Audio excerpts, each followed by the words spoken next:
Gerardo ha tenido unas complicaciones para lo de la gametogénesis, así que lo hemos pasado para el final.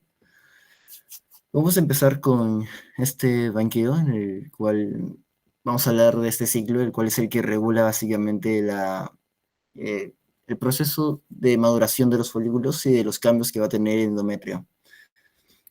¿Ok?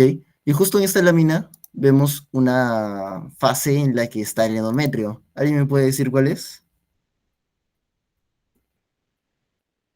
Recuerden que hay tres fases: fase proliferativa, secretora y menstrual. Proliferativa. Proliferativa. ¿Por qué? Porque las glándulas son rectas. Claro. Y si fuera secretora, ¿cómo estarían sus glándulas? Si no se todo. Bien. Ok, entonces ya vamos a empezar con las preguntas. Ok. Un ovocito que se detiene la profase, la primera división meiótica, hasta que llega a una fase subfolicular en que está madura. En ese momento, la descarga de la hormona luteinizante tiene un efecto en el crecimiento preovulatorio, el cual lo aumenta, lo estimula, y eso hace que la meiosis 1 se completa. O sea que el ovocito 1 hace la meiosis 1 para convertirse en ovocito 2, y luego se forma un ovocito, y luego que este de acá se va a detener durante la metafase de la meiosis 2, y aproximadamente 3 horas antes de la ovulación no va a completar la división celular recién hasta que se forma la fecundación. ¿Ok? Entonces el ovocito 1 va a ser meiosis 1, y se va a convertir en ovocito 2, y este ovocito 2 va a ser meiosis 2, y se va a convertir perdón, luego va a ser la meiosis 2, continuando con la fecundación. Recuerden que luego de cada meiosis, a su vez, se produce un corpúsculo polar. Entonces, ¿cuál podría ser la clave? La E. ¿Alguien más? Perdón, se me trabó mucho. Esto ya queda ya muy obvio, ¿no? Entonces vamos a ver esta imagen en la que habla un poco de este proceso, ¿no? En la primera parte de lo que vemos acá, ¿qué tipo de folículo estamos viendo acá? Primario, secundario, terciario, ¿cuál es este? Primario unilaminar. Primario unilaminar. ¿Y este de acá? Primario multilaminar. ¿Y qué tipo de ovocito tiene? ¿Primario o secundario? Primario. Y pasamos con el siguiente. ¿Qué tipo de folículo es este? Secundario. Folículo secundario. ¿Qué Secundario. tipo de ovocito tiene? Primario. Primario. Primario Primario. también. ¿Y este folículo? Maduro o terciario. Maduro terciario. Tercero de grado. ¿Y qué tipo de ovocito tiene? Secundario. Secundario. Secundario, muy bien. Ahora pasamos a la siguiente pregunta. ¿Qué hormona es imprescindible para llevarse a cabo el crecimiento folicular y la ovulación? Ya hemos visto ya un poco de cuál podría ser la clave con la anterior pregunta, porque daba algo de esta información. La LH, luteinizante. Luteinizante. LH. Y si quieren, está en la respuesta, si quieren el roseo acá para que vean. En la parte de acá en la que decía que la LH tenía este efecto sobre el crecimiento preovulatorio y luego al final para la ovulación. Ahora pasamos a la siguiente pregunta. La menstruación se produce por ¿qué cambio? ¿Qué cambio hormonal tiene para que se produzca la menstruación? Por una caída de nivel de estrógenos y progesterona. Muy bien. Acá vemos esta imagen en la que vemos que la menstruación coincide con una caída de esas hormonas, de la progesterona y de los estrógenos. ¿Ok? Ahí vemos también cómo continúa este proceso. A la siguiente. Las células en las capas que rodean a cada ovocito producen hormonas ováricas. ¿Cuál es el orden correcto de las células foliculares, de las capas celulares que rodean el folículo ovárico preantral del ovocito hacia afuera? ¿Cuál es la capa externa, luego la más interna, la más interna?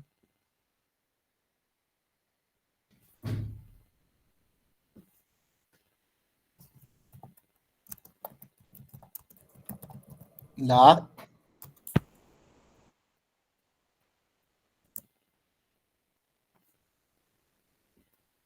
La, seguro.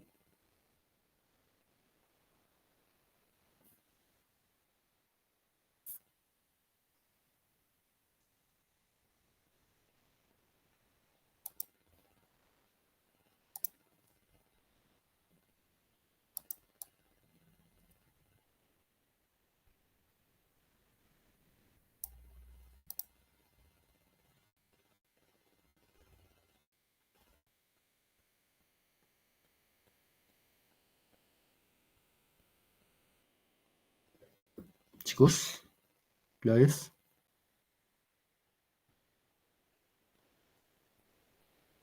Ah, perdón. Dice cuál es el orden correcto de las capas celulares que rodean el folículo piramidal del ovocito hacia afuera. Ya. Entonces es de adentro hacia afuera. Claro, la A, ¿no sería? Claro, sí, sí, sí. Vaya leído el resto. Ya es al revés. Sí. Si acá está así, entonces es al revés. Empieza con zona pelúcida, luego con granulosa, luego con teca interna. Ya. Ok, entonces acá vemos una imagen de lo que vendría a ser un folículo. ¿Qué tipo de folículo es este, chicos? Lo habíamos visto antes, pero como un esquemita. Primario multilaminar. Ajá. Entonces esta parte, ¿cómo debería llamarse? La zona pelúcida. Ajá. Y esto de acá, La granulosa. y esta parte de acá. Ah, perdón. Ya la teca interna. Teca Ajá. interna. ¿Y qué ovocito es este? Primario. Primario. Primaria, muy bien. Y acá vemos otro ovocito. ¿Qué ovocito es este? Primario también. Primario. ¿Y qué Primario. tipo de folículo es? ¿En qué fase está?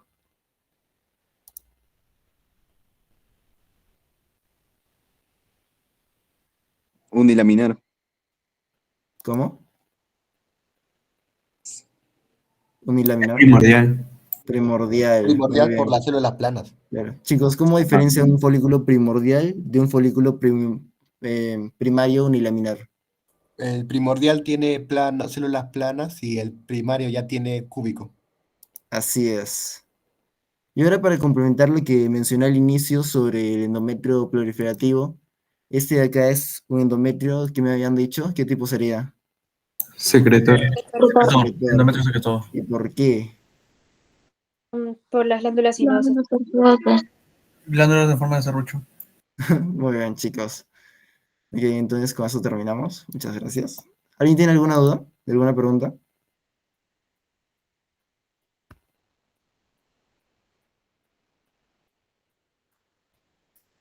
¿Podría repetir la imagen de la derecha que se está viendo? Ah, ya, este de acá vendría a ser perdón, un endometrio secretor, por el caso de que sus glándulas tienen una forma como de serpiente, tiene una forma tortuosa porque va de un lado para otro, de un lado para otro. En cambio, si retrocedo a la parte de el endometrio proliferativo, las glándulas son más rectas.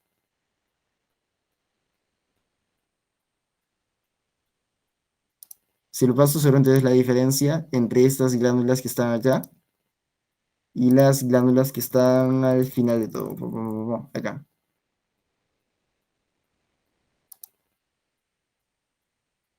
Gracias, ya está más claro.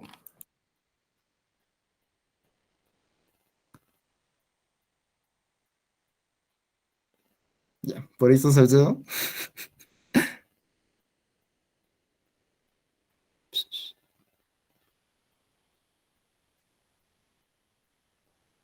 Muy rápido, dice. Tanta velocidad.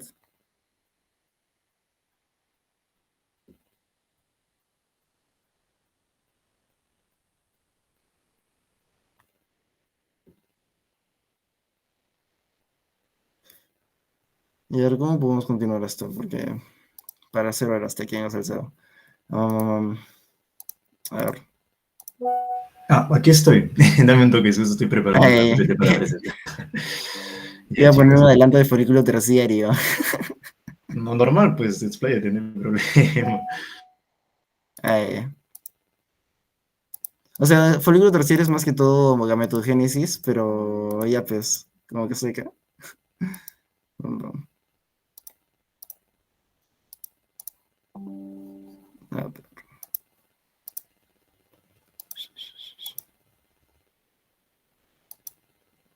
mejor secundario. Este de acá se ve bien bonito.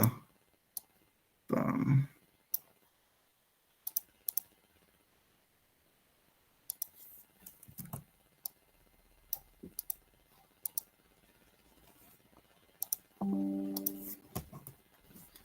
Ya, chicos, ¿qué tipo de folículo es esta?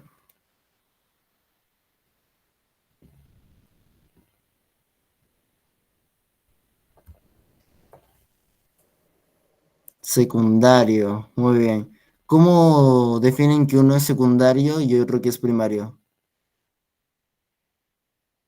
¿Cuál es la diferencia?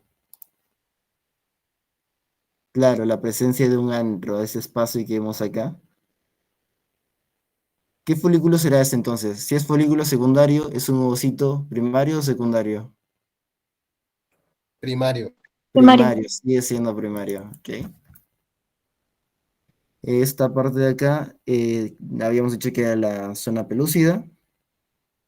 Esta parte de acá, ¿qué vendría a ser? Zona pelúcida, igual. Esta parte de acá que está rodeando al ovocito. Cúmulo óforo. No, lo que está rodeando. Cúmulo óforo es esto que lo une al resto del folículo. La granulosa sería, ¿no? No, la granulosa es esto. Esto es la corona radiada. Corona radiada, entonces. Ajá, esa es la corona radiada. Y luego a través del cúmulo óforo se une al resto del folículo. Y esto de acá vendría a ser lo que es las células de la granulosa. ¿Ok? Y afuera de las células de la granulosa, ¿esto qué vendría a ser? ¿Qué hemos dicho? Teca. Claro, la teca. En este La caso, la teca. teca interna. Ya, bueno, ahora que ya llegó Salcedo, Salcedo. Ya listo, aquí estoy. Ya, chicos, entonces vamos a pasar con la segunda parte. Denme un toque en lo que voy presentando en la pantalla.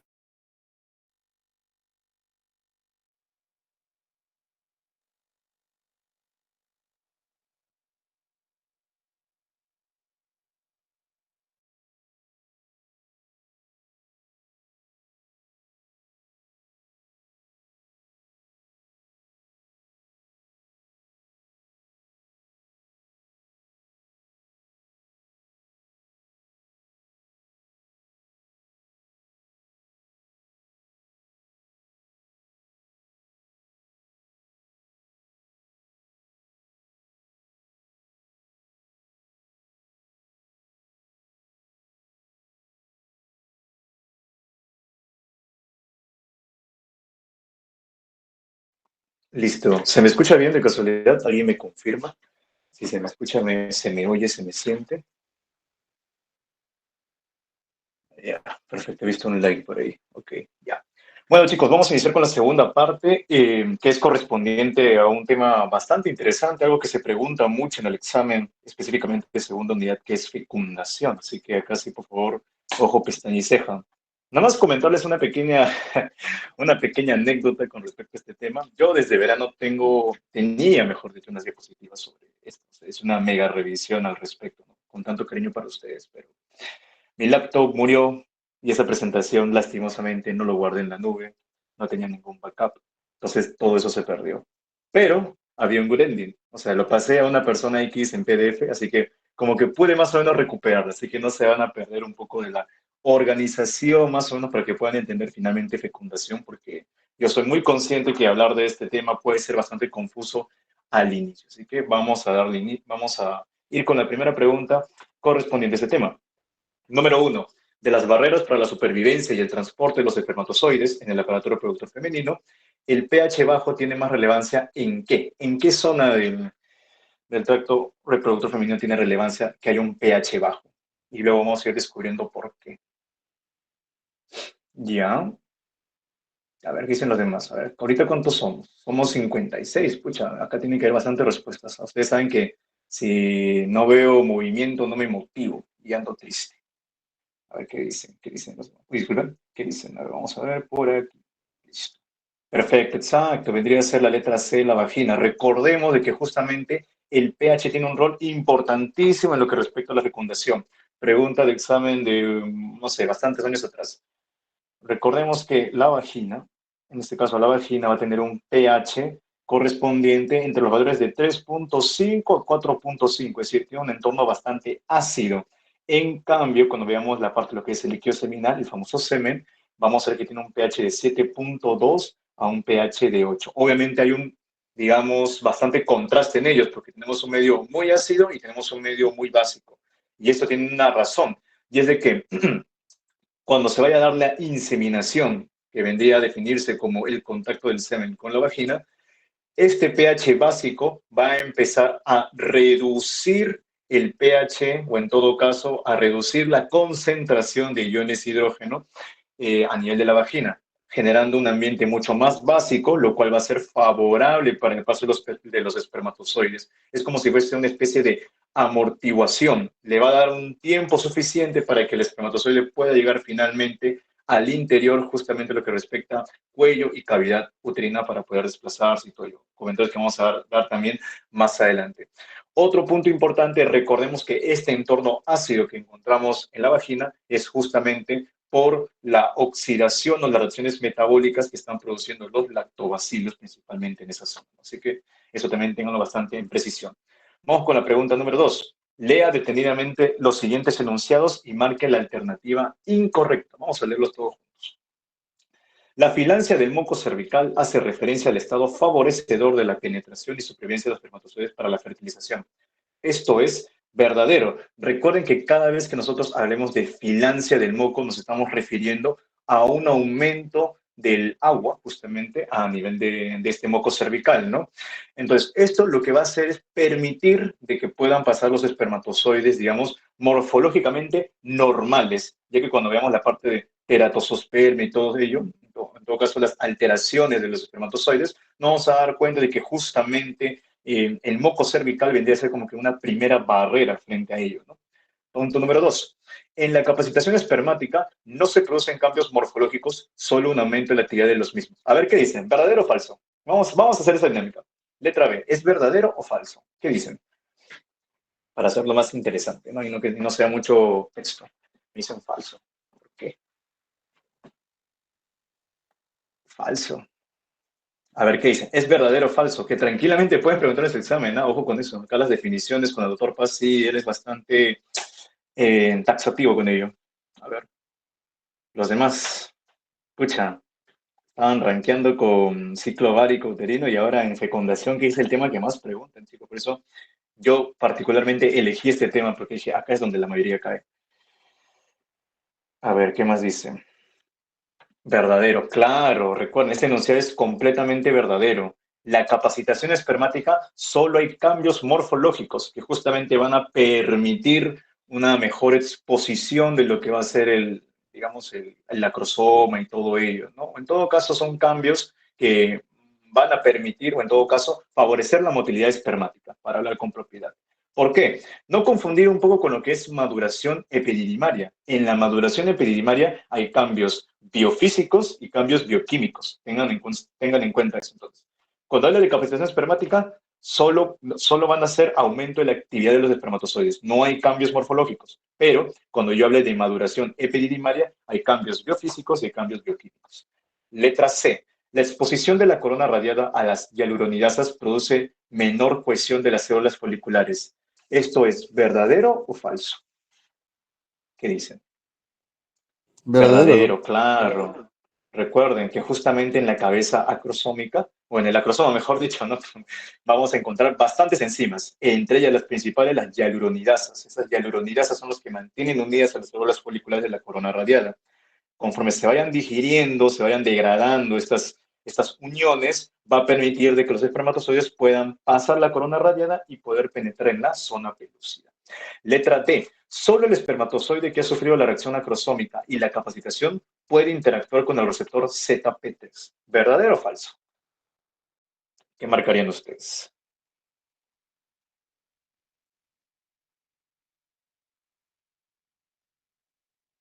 ¿Qué dicen? Vamos, chicos, los demás. Solo están participando 2 personas. A ver, una respuesta más. Vamos, copy y pega. Tienes que ir pensando porque el examen te puede preguntar así. Por eso he puesto acá mucho texto ahora, como tal. A ver, alguien más que diga, no sé, una respuesta capaz contraria, quién sabe. Nadie.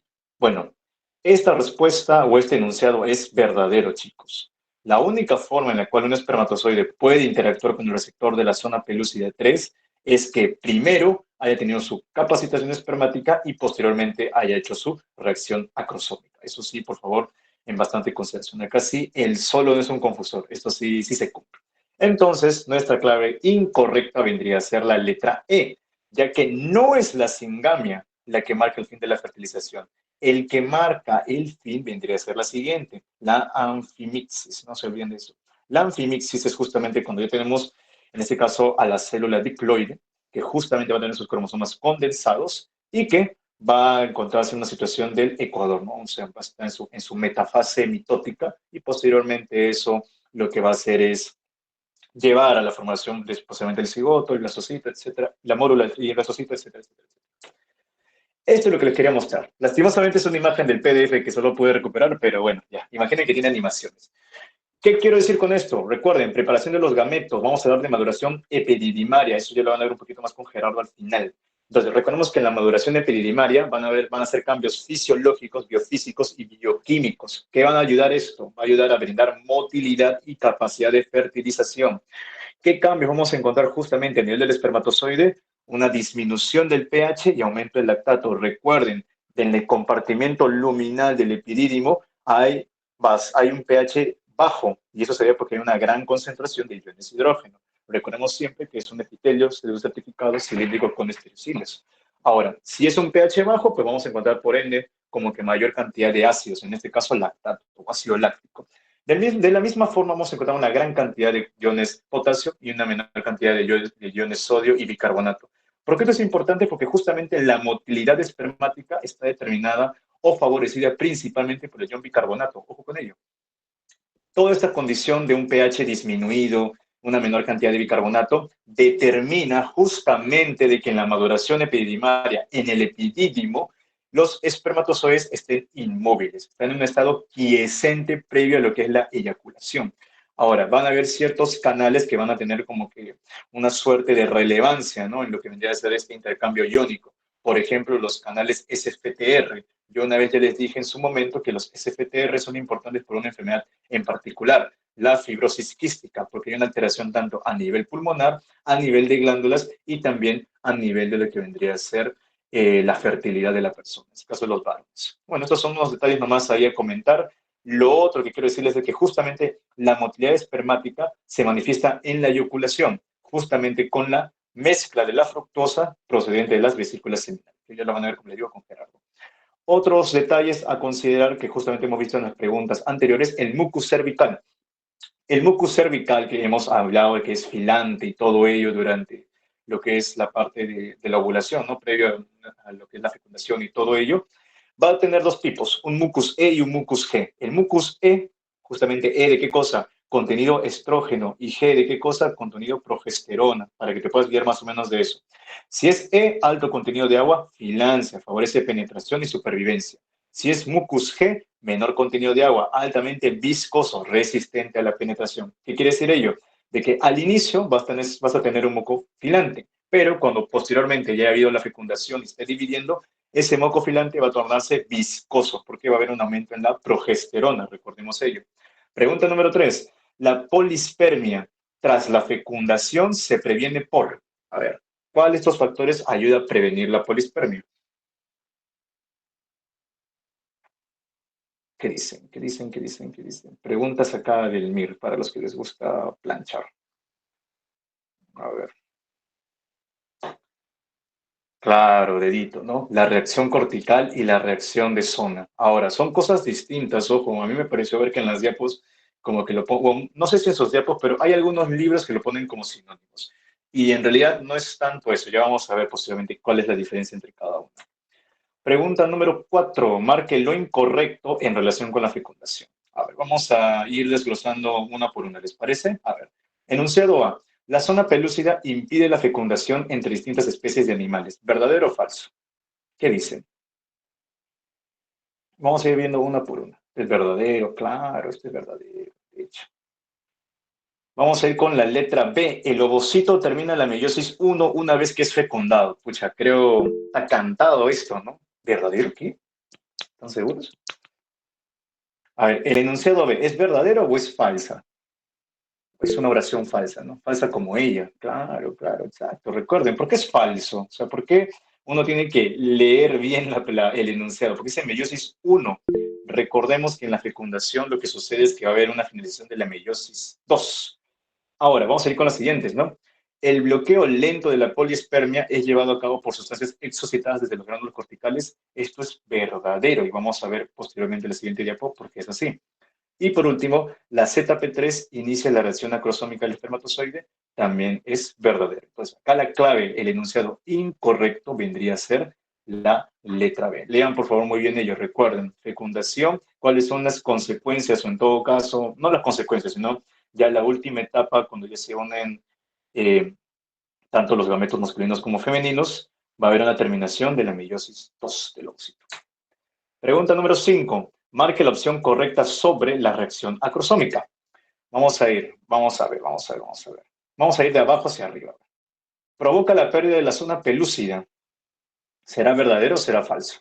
O sea, la reacción acrosómica provoca la pérdida de la zona pelúcida. ¿Qué dicen? ¿Verdadero o falso? El enunciado D. ¿Ya? ¿Alguien más? Claro, este es falso. Enunciado C. La reacción acrosómica permite la maduración del espermatozoide. Ya, esto obviamente son términos que se contraponen. Una cosa es maduración epididimiaria, otra cosa es capacitación espermática y otra cosa es reacción acrosómica. Esos tres procesos tienen que tenerlos muy bien diferenciados. Luego, vamos con la letra B. Ocurre por la fusión de la membrana plasmática del espermatozoide con la membrana acrosómica interna. ¿Será verdadero o será falso? ¿Qué dicen?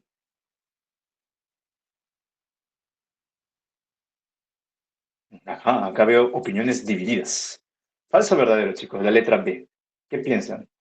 La reacción acrosómica, ojo, reacción acrosómica.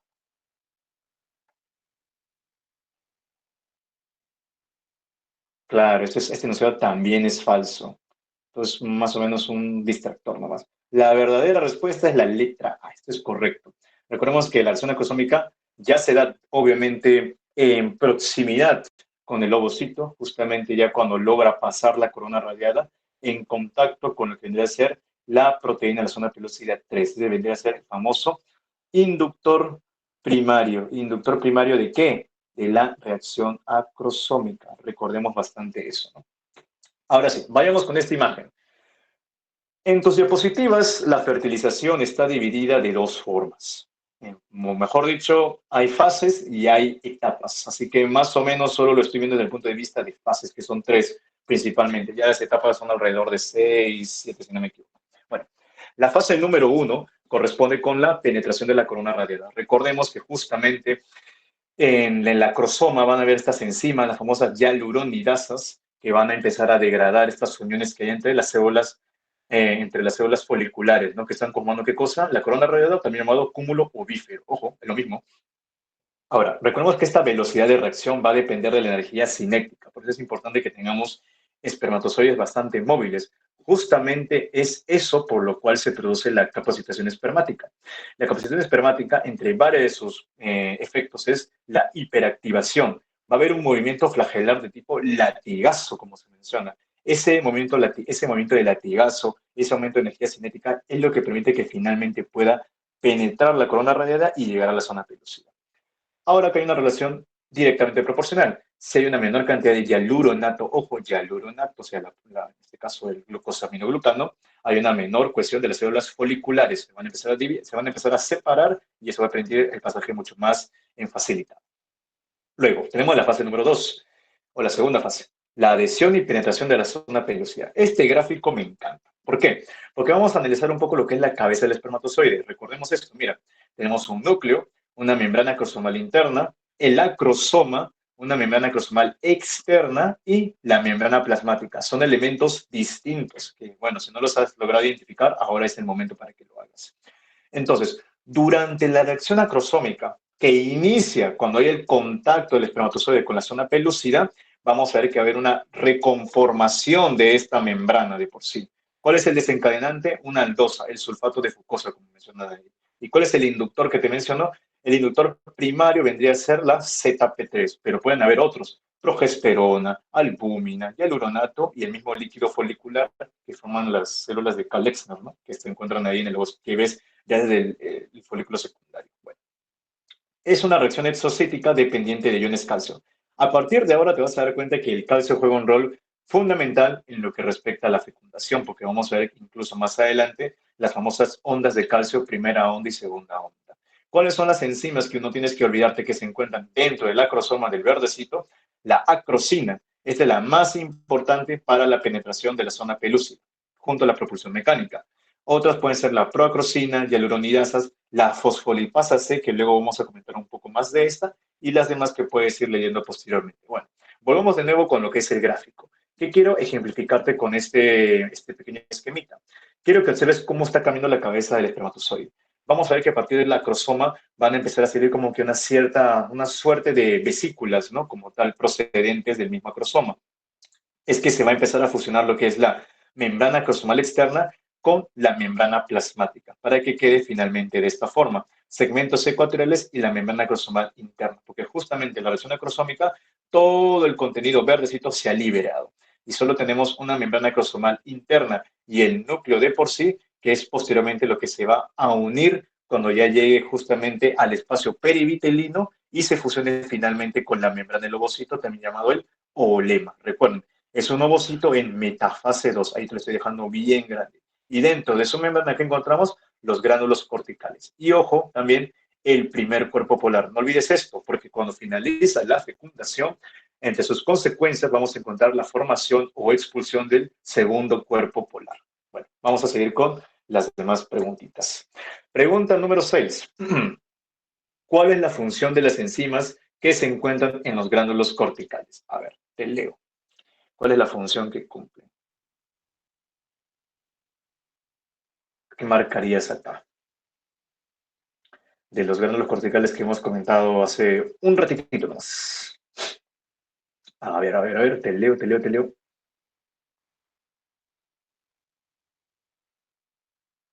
Escucha, ¿qué pasó? Dicen la A, ¿están seguros? La M, dicen por acá. Está peleado.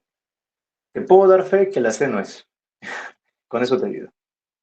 A ver, los demás, quiero ver participaciones, chicos. Solo están participando 4 personas. ¿Cómo es posible esto? Están a puerta de su examen. Ustedes pueden. Yo confío en ustedes, que van a rankear.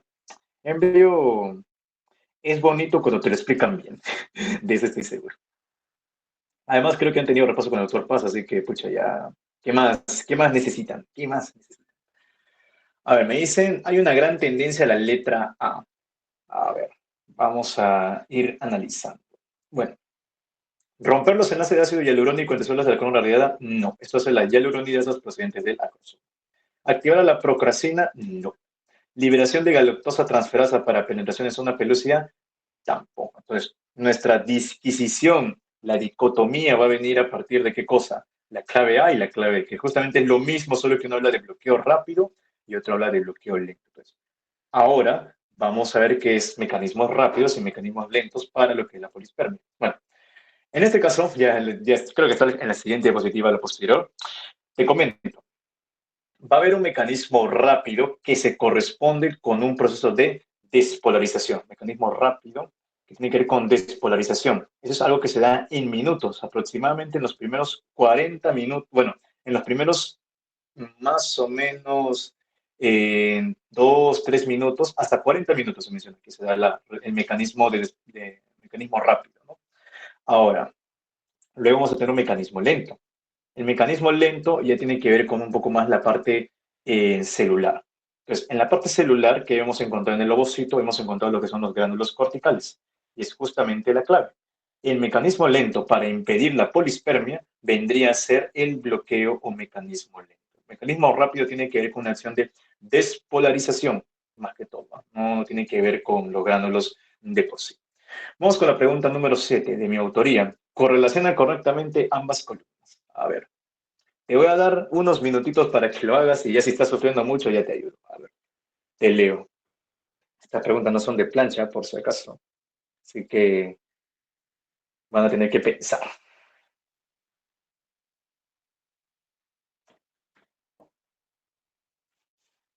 A ver, ¿qué dicen? Pucha, está diciendo qué es primera onda de calcio, qué es insumo, qué es escisión de CP2, ZP2, pucha. A ver, ¿qué dicen? Me dicen casita. Ya.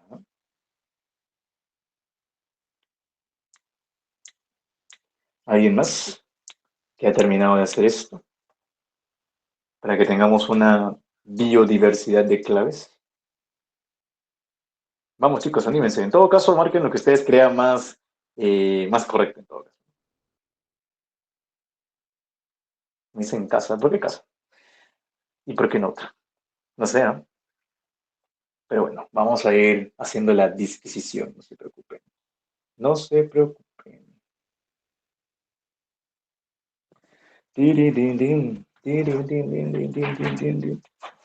Bueno, para ganar tiempo, o en todo caso hacerlo lo más fluido posible, vamos a ir disgregando cada una de ellas. Vamos a empezar con el número. Capacitación espermática. A ver, ¿qué es la capacitación espermática?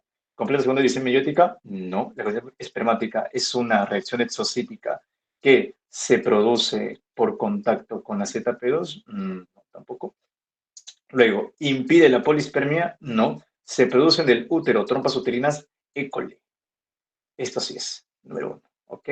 Tenemos acá. Luego, reacción acrosómica. La reacción acrosómica, ¿completa la segunda división meiótica? No. Es una reacción exocítica que se produce al contacto con la ZP, con la zona pelúcida. En efecto, recuerden, es una reacción exocítica liberadora de iones calcio. ¿Ok? Vamos con el número 3. La primera onda de calcio en el ovocito. Esto, que ya lo voy a comentar posteriormente, la primera onda de calcio lo que hace es completar la segunda división meiótica. Aquí tenemos otra. El Izumo 1 y Juno, y si ustedes recuerdan, si saben un poco de mitología romana, saben que Juno vendría a ser la diosa de la fertilidad. Entonces, Juno viene del ovocito, Izumo 1 proviene del espermatozoide. Este complejo es, digamos, lo más importante para hacer la fecundación, o lo más importante para lo que es la unión de membranas, tanto del espermatozoide como la unión de la membrana del ovocito. Por lo tanto, esto vendría a ser el número 4. Favorece unión inicial del ovocito y el espermatozoide. Y por último, la escisión de ZP2 es lo que impide la polispermia. En este caso, la clave vendría a ser la letra D. 3, 2, 5, 4. Vamos a seguir. Ahora sí. Veamos esto. Ya hemos hablado de la fase 1 y de la fase 2. Ok, hablemos de la fase 3. Unión y fusión de membranas del ovocito y el espermatozoide. Ahí te dejo un dato, eso que ni en la teoría te lo han dicho. El extremo N, el extremo amino de la proteína 2 de la zona pelúcida es necesario y suficiente. Ojo, es necesario y suficiente para mediar la unión entre el espermatozoide y ovocito. No te confundas. La ZP3 es el inductor primario de la reacción acrosómica. Sin embargo, para que tú puedas hablar de unión y fusión de membranas, el paso fundamental vendría a ser el extremo N de ZP2 y posteriormente el complejo Izumo 1, Juno, como estamos hablando. ¿Qué sucede? Mira este dibujito acá, al costadito. Es el espermatozoide que ya ha llegado a la zona pelúcida y todo eso. Pero la zona pelúcida tiene sus proteínas. Esta distinción es como la mayor cantidad, es decir, la zona pelúcida tiene mayor cantidad del 2, luego el 1, luego el 4 y luego el 3. El ZP3, como hemos mencionado, es inductor de acción acrosómica. Ok, pero el ZP2 es el que finalmente va a mediar esta unión entre el espermatozoide y el ovocito. Entonces, tenemos acá el segmento ecuatorial, ¿recuerdas? ¿Recuerdas el dibujito que te puse anteriormente? Ajá, segmento ecuatorial que proviene posteriormente de la acción acrosómica, que es el espermatozoide y la membrana del ovocito. Entonces, el segmento ecuatorial, ¿qué posee? Tiene Izumo 1 y tiene algunos fusógenos. Fusógenos son algunas proteínas que van a facilitar la fusión. Ahí te he puesto algunas que están por ahí. En cambio, la membrana del ovocito tiene algunas proteínas que sí tienes que acordarte.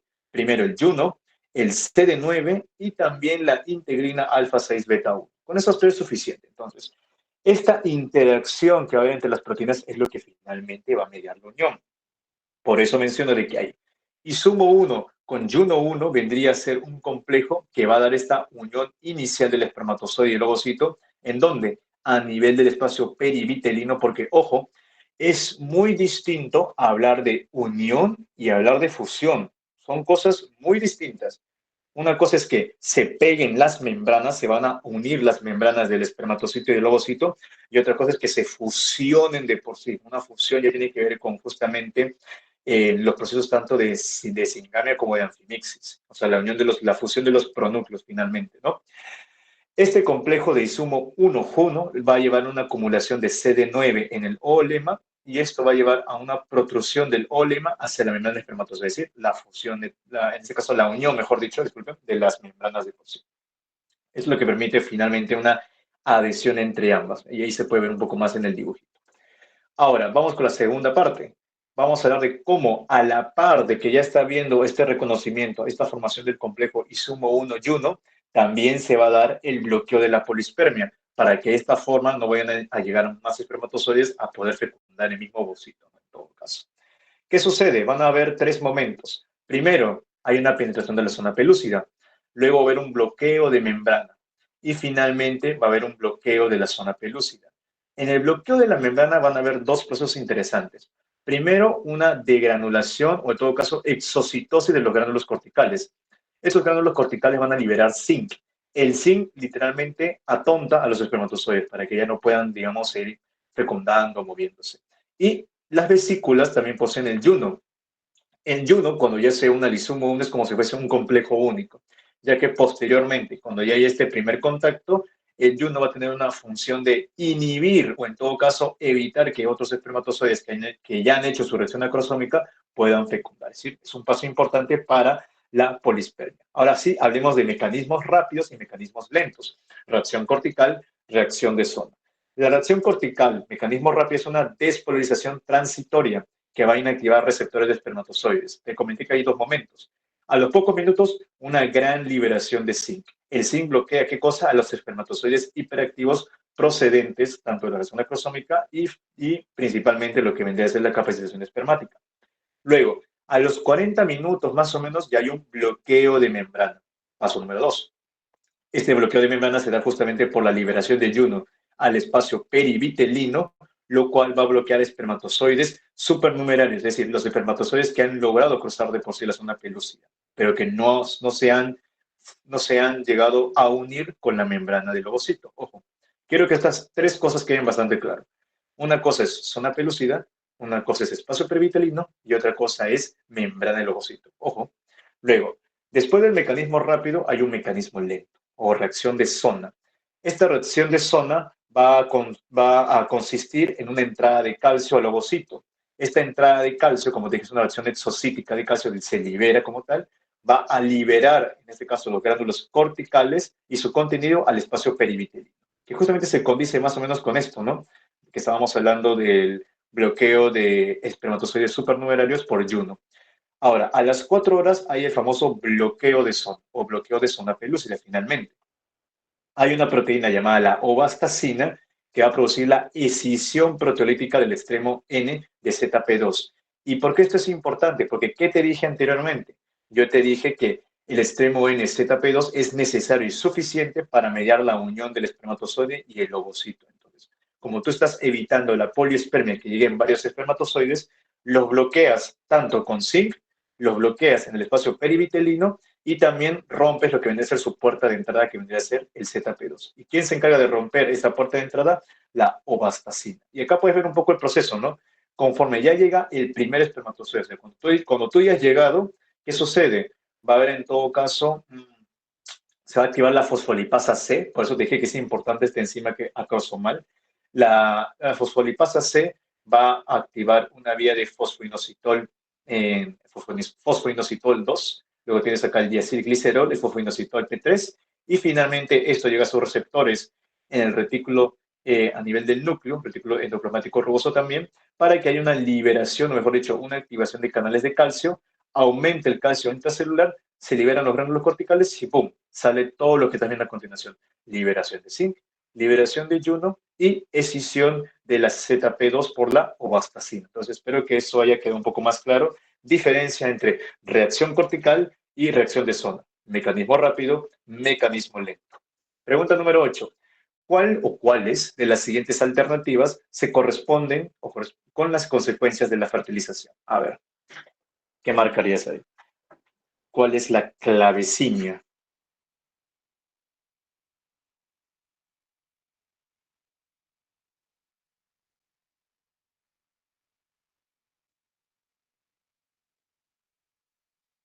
¿Qué dicen?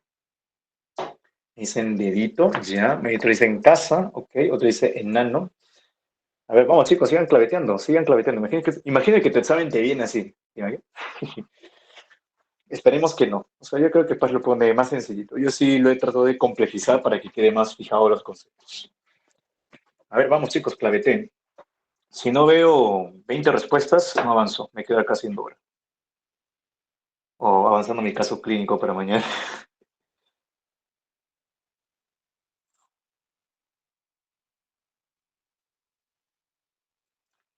Claro, exacto. Acá es la letra E. Recordemos, consecuencias de la fertilización. Ahí incluso en tu diapositiva tienes como que una pequeña listita de ellas. Primero, restauración de la diploidía. Ok, una célula de diploide, una célula 2N, porque bueno, que antes eran haploides. Luego, también se menciona que es la formación de una célula completa.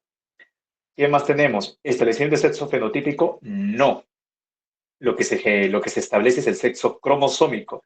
Y el sexo cromosómico tiene que ver justamente tanto con X como con Y. Y recuerda que también hay establecimiento del sexo genético, cuando ya se van a diferenciar las gónadas, o sea, el patrón o las órdenes de la diferenciación de las gónadas, que obviamente va a provenir de estos dos, y también el sexo cromatídico, que tiene que ver con la presencia del corpúsculo de Barr, ¿no? Estamos hablando en este caso de los que son XX, o de las que son XX, ¿no?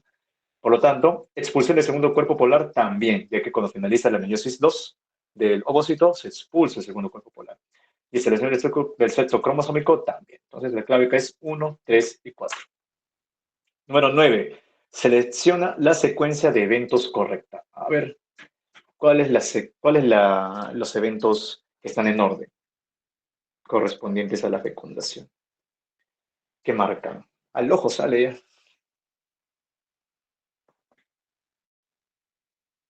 Los leo.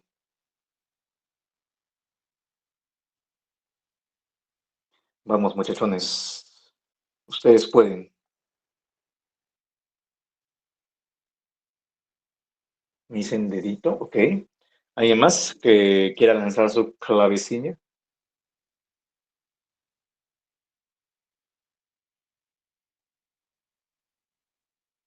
Vamos, chicos. Ustedes tienen que estar capos para mañana.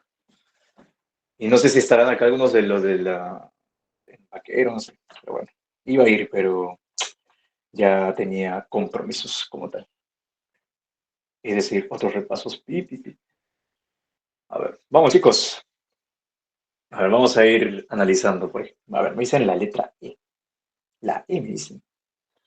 ¿Están seguros? La E. ¿Están seguros, chicos? A ver, vamos a analizar la letra E. ¿Por qué? Porque la letra E no es. Bueno, tenemos penetración de la corona radiada, ¿ok? Listo. Tenemos luego reacción acrosómica, ya. Pero acá está el problema, ¿no? Mira, tienes reacción acrosómica, pero y reacción cortical ya se presta, porque en realidad es así, ¿no? Primero reacción acrosómica y luego más adelante reacción cortical. Pero luego esto es lo que te friega, ¿no? Unión a ZP3. Recuerda que la unión a ZP3 es antes de la reacción acrosómica, entonces la letra E se cae por su propio peso. Vamos a hablar de capacitación e hiperactivación. Ok, ya lo compro, pero fusión de membranas plasmáticas así al toque y luego de unión a ZP3, no, se cae también esto. Unión a ZP3 y penetración de la corona radiada, tampoco. Primero la corona radiada, luego la zona pelúcida. Reacción acrosómica, capacitación, tampoco. Primero la capacitación, luego la reacción acrosómica. La clave efectivamente es la letra. Hay una hiperactivación de la capacitación espermática, penetración de la corona radiada, unión a ZP3, inductor primero de la acción acrosómica y posteriormente a otros pasos llegas a la fusión de las membranas plasmáticas. Y vamos a pasar con la última pregunta del día de hoy. Marque la alternativa correcta sobre la zona pelúcida del ovocito. A ver, ¿qué marcas acá?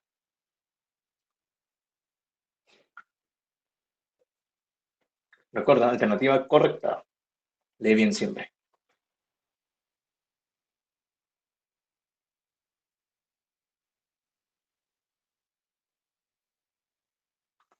A ver, ¿alguien más? Vamos, chicos, claveteen nomás, claveteen.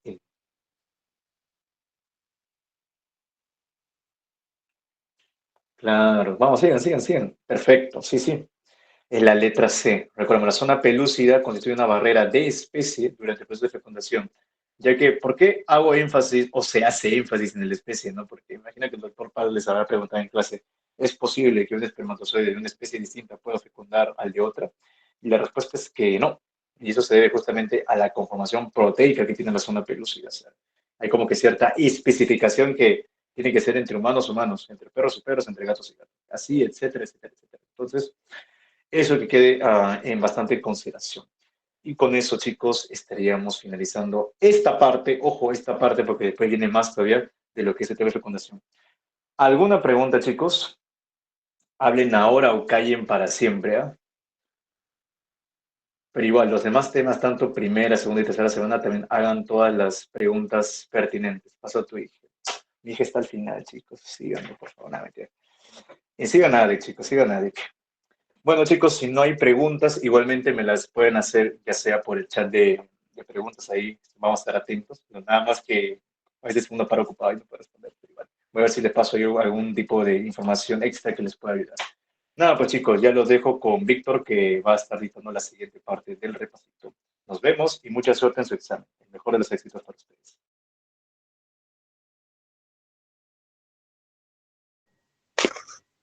Chicos, ¿qué tal?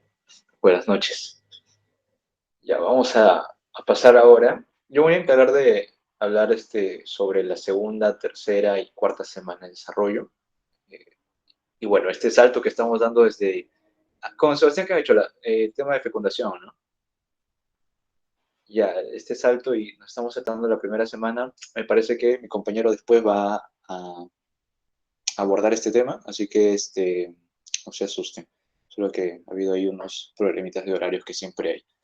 Entonces ahora vamos a hablar de la segunda, tercera y cuarta semana de desarrollo. ¿Quieren descansito de 5 minutos o vamos de frente?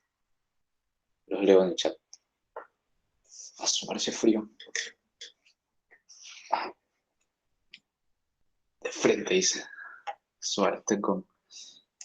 Chambea. Ok, chicos. Entonces, bien. Voy a proyectar.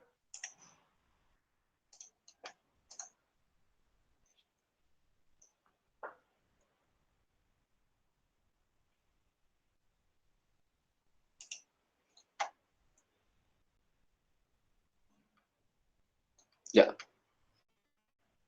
Sí se está viendo, ¿no? ¿Se está viendo? Ok. Bueno, imagino que sí. Vamos a hablar de la segunda, tercera y cuarta semana de desarrollo, sus aspectos más fundamentales y, y vamos a tratarlo así de hacer repaso. No sé si utilizar esta lámina o de frente mejor utilizamos una pizarrita. ¿Qué tal están con la interacción?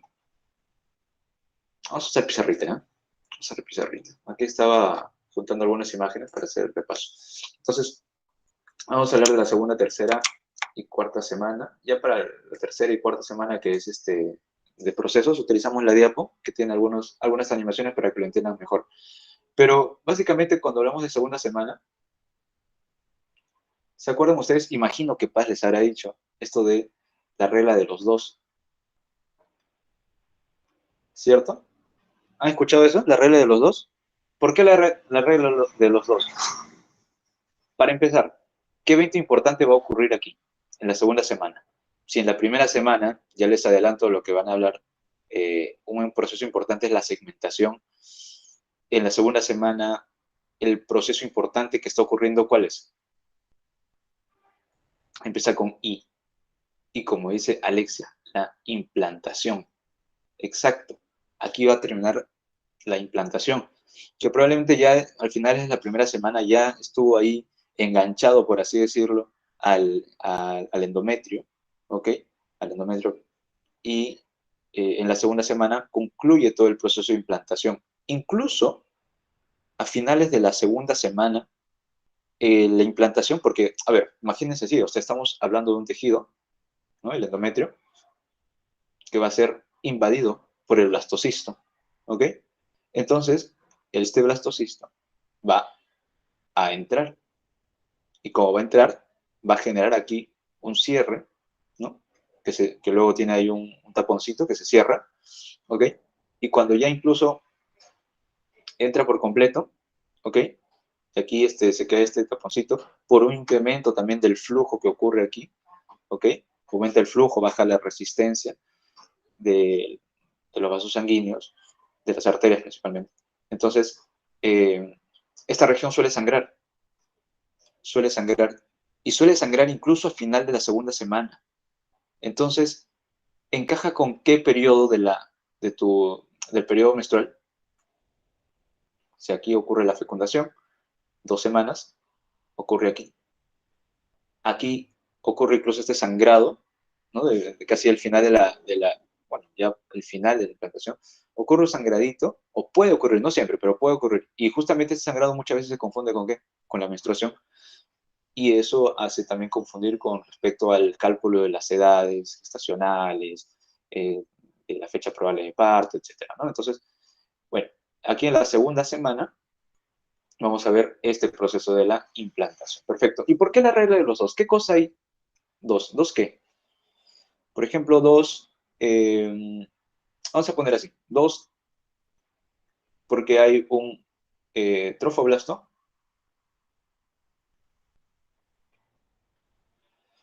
y un embrioblasto o masa celular interna, ¿no?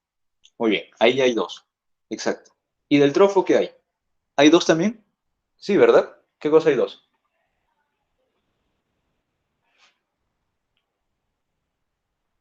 Hay el sinsitio y el sitio. El citotrofo y el sinsitiotrofo. Perfecto. Muy bien. Y del embrioblasto, o la masa celular interna, ¿qué cosa hay? Hay dos también. Está el epi, como ya lo dijeron hace un momento, y el hipo. Perfecto. Incluso cavidades también. Encima del epi, ¿qué cavidad está? Y encima del hipo, ¿qué cavidad está? Me parece que con ustedes hice también un introductorio, ojalá que sean ustedes, porque ahí les comenté una mnemotecnia, a ver quién se acuerda. Si es que ha sido con ustedes, no sé, a veces me confundo, perdón. Para que se acuerden de las cavidades, les di una mnemotecnia ahí. Exacto. A de cavidad amniótica y V de saco vitelino, ¿no? La mnemotecnia básicamente, chicos, es esto. Ustedes van a ver frecuentemente esta figurita aquí, así.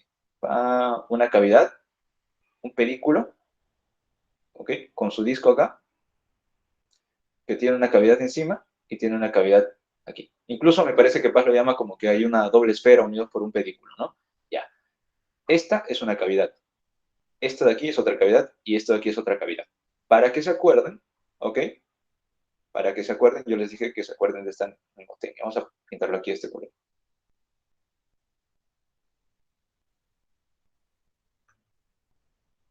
Ya está. La C, vamos a ponerle verde aquí. La C de cavidad coriónica. ¿Ok? La V de saco vitelino.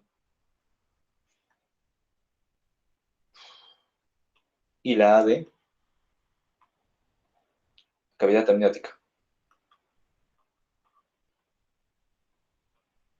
¿Ok?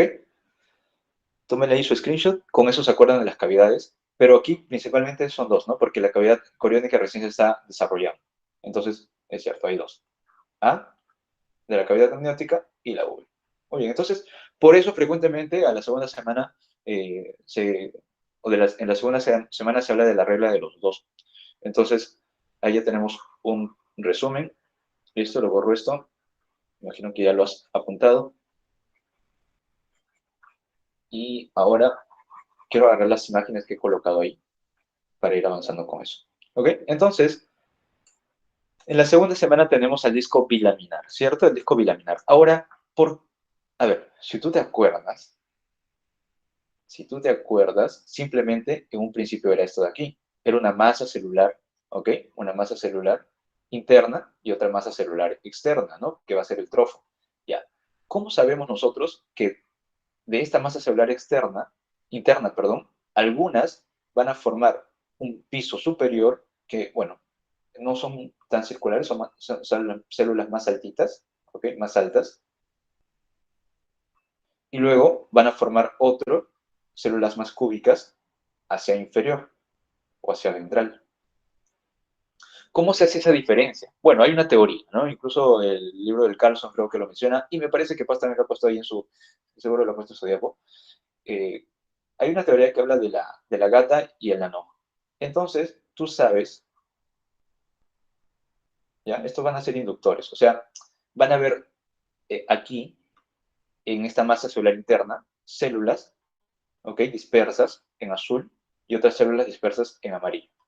Básicamente estoy representando células que están siendo seleccionadas para luego ser el hipoblasto y otras células que ya se están seleccionando para pasar a ser el epiblasto. Ahora, esas células que están seleccionándose para pasar a ser epiblasto están produciendo un factor que va a permitir su diferenciación, que es el nanojo. Mientras que las amarillas, que van a ser el hipoblasto, están produciendo ¿qué? Gata, ¿no? Gata 6. Gata 6. Esa es una teoría que se ha visto en ratoncitos, ¿no? Y bueno, se sostiene que puede ser así lo que ocurre también en el ser humano. Recuerda que estudiar embriones es un poquito mucho complicado, ¿ya? Por temas éticos y todo ello. Pero quizá aquí para que te acuérdate de la canción que la gata está bajo la lluvia, ¿no? La gata bajo la lluvia, ya. La gata tiene que ver con el disco de abajo, con el hipoblasto. Y el otro, obviamente, con el de arriba, ¿ok? Listo. Entonces, ya se han determinado, o ya han sido determinadas estas células, algunas van a formar el epi, otras van a formar el hipo, y van a estar implantándose en el endometrio, y eso es justamente lo que estamos viendo en esta imagen al inicio de la primera semana, ¿cierto? Estamos viendo el epi, el celestito, el hipo, y luego el trofoblasto dividido en el sinsitio y en el citotrofoblasto. ¿Qué cosa es importante a recordar aquí del sinsitio y del citotrofoblasto? El citotrofoblasto va a ser una capa con abundante mitosis, ¿ok? Entonces van a ser células que van a ir creando las que luego se van a fusionar, ¿ok? Las que se están aquí fusionando, porque un sinsitio, bueno, aquí está ya escrito, un sinsitio es una fusión de células, ¿ok? Como una mazamorra, ya han perdido o han fusionado sus membranas celulares, está muy fusionado aquí. Aquí no se puede distinguir células en particular. ¿Dónde has visto esto también? ¿Dónde has visto una configuración sinsitial? ¿En histología lo has visto? ¿O has llevado histología? Creo que sí. Ya, lo has visto en el músculo estriado esquelético. ¿Recuerdas que ese músculo estriado esquelético tiene varios núcleos y que es la fusión de varias células y se conoce como fibra muscular? Ya, ese también es un sinsitio. Entonces, aquí también hablamos de un sinsitio, pero es un sinsitio trofoblasto, ¿no? Por su origen del trofoblasto. Entonces, este sinsitio trofoblasto tiene la capacidad invasora. Esta invade al endometrio. Gracias a él, como el que va a ir comiendo, por así decir, el camino que se va formando para la invasión del blastocisto hacia el endometrio. ¿Ok? Entonces, eso es lo importante del sinsitio. Y además, el sinsitio trofoblasto va a fabricar una hormona. ¿Se acuerdan cómo se llama esa hormona que empieza a fabricar y que empieza a elevarse y que explica lo que es el test de embarazo? HCG. Exacto. Ya, pero HCG, claro, exacto, HCG. El pero que dije fue porque en el test de embarazo se mide una fracción de esto, que es la fracción beta, porque la fracción alfa se asemeja a otras hormonas y pues te puede generar confusión. Entonces la fracción beta es la que se mide. Cuando tú haces la prueba de embarazo te piden beta HCG, o sea, la fracción beta del HCG, ¿ok? Y la HCG tiene una finalidad, o sea, no se produce porque sí, para que tú sepas que está embarazada, a él poco le importa. Entonces, la producción de esta hormona va por difusión, hacia los capilares del endometrio, hacia las arterias espirales, bueno, se difunde por el organismo de la madre pero principalmente para llegar a una ubicación y estimular a un, digamos así, a una estructura en específico. ¿Recuerdan aquí? La HCG estimula a, lo pongo acá, para producir progesterona, y bueno, también produce estrógeno. Cuerpo lúteo. Cuerpo lúteo del embarazo. Exacto. Entonces tú sabes que el cuerpo lúteo, si es que no estuviese embarazada a esta persona que estamos viendo aquí en imágenes, pues el cuerpo lúteo fallecería, por así decirlo. Genera toda una apoptosis, queda el cuerpo lúteo hemorrágico y bueno, luego ya queda la cicatriz, ¿no? Y se reinicia todo, incluso digamos así, la caída del cuerpo lúteo con la consecuente caída de progesterona hace que las arterias hagan una vasoconstricción, ¿no? Y por lo tanto el endometrio empiece a generar una necrosis, ¿no? En su superficie y por lo tanto eso genera lo que se conoce como la regla, la menstruación propiamente, y se reinicia todo el ciclo. Pero gracias a esta HCG que se está produciendo aquí a este nivel del sincitio trofoblasto, pues permite la supervivencia de este trofoblasto, perdón, de este cuerpo lúteo para la producción de progesterona, hasta que ya la placenta pueda finalmente reemplazarla. Entonces, eso es lo que hay que saber del sitio y el sincitio por ahora, ¿ok? Y de la masa celular interna, que estaba ya en EPI y en hipo, primero tenemos estos dos discos que dibujé arribita, y lo que va a suceder en un primer momento, voy a ponerlo acá, son varias células que están en el EPI, ¿ok? Y empiezan a formar una cavidad, que ya te dije cómo se llama, la cavidad amniótica, ¿cierto? Ok. En el Carlson te describe que primero se forma aquí un espacio y luego estas células de aquí arriba principalmente como que hacen una apoptosis y luego desde los extremos de este disco, porque esto de aquí no es una línea, es un disco si es que lo viésemos de arriba, ya desde los extremos, empieza a surgir células amnioblastos que luego van a hacer su propio techito, ¿ok? Y así se configura la cavidad amniótica. Luego, a los que tenemos aquí abajo es al hipoblasto, ¿cierto? Ya, y ahí estamos viendo al hipoblasto. Pasamos a un día 9, porque de aquí arriba, bueno, ¿qué más hay que hablar? Nada más. Ya, pasamos al día 9. En el día 9, fíjate que del hipoblasto ha empezado a surgir toda una serie de células, ¿ok? Una serie de células que van a crear otra cavidad, el saco vitelino primario o primitivo, ¿no? El saco primario o primitivo porque luego va a haber un saco secundario que es el saco definitivo.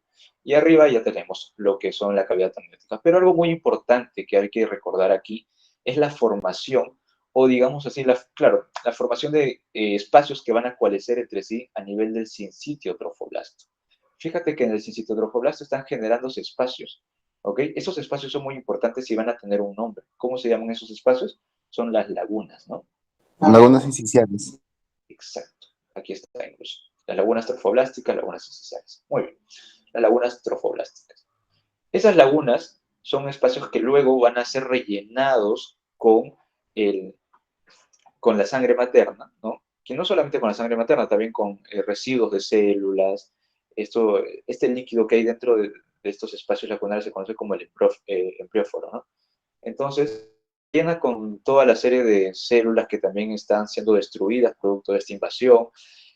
Y esto, lo vamos viendo ya por adelantado, ocurre cuando el sincitio trofoblasto invade a estos capilares que anteriormente ustedes los veían fuera, ¿no? O sea, vamos a dibujarlo acá como va ocurriendo. Aquí tenemos un capilar y el sincitio trofoblasto va aumentando, va invadiendo más a tal punto que invade a uno de los capilares y entonces, como quien rompe una tubería, empieza a llenar toda la laguna, ¿ok? Empieza a llenar la laguna. Muy bien.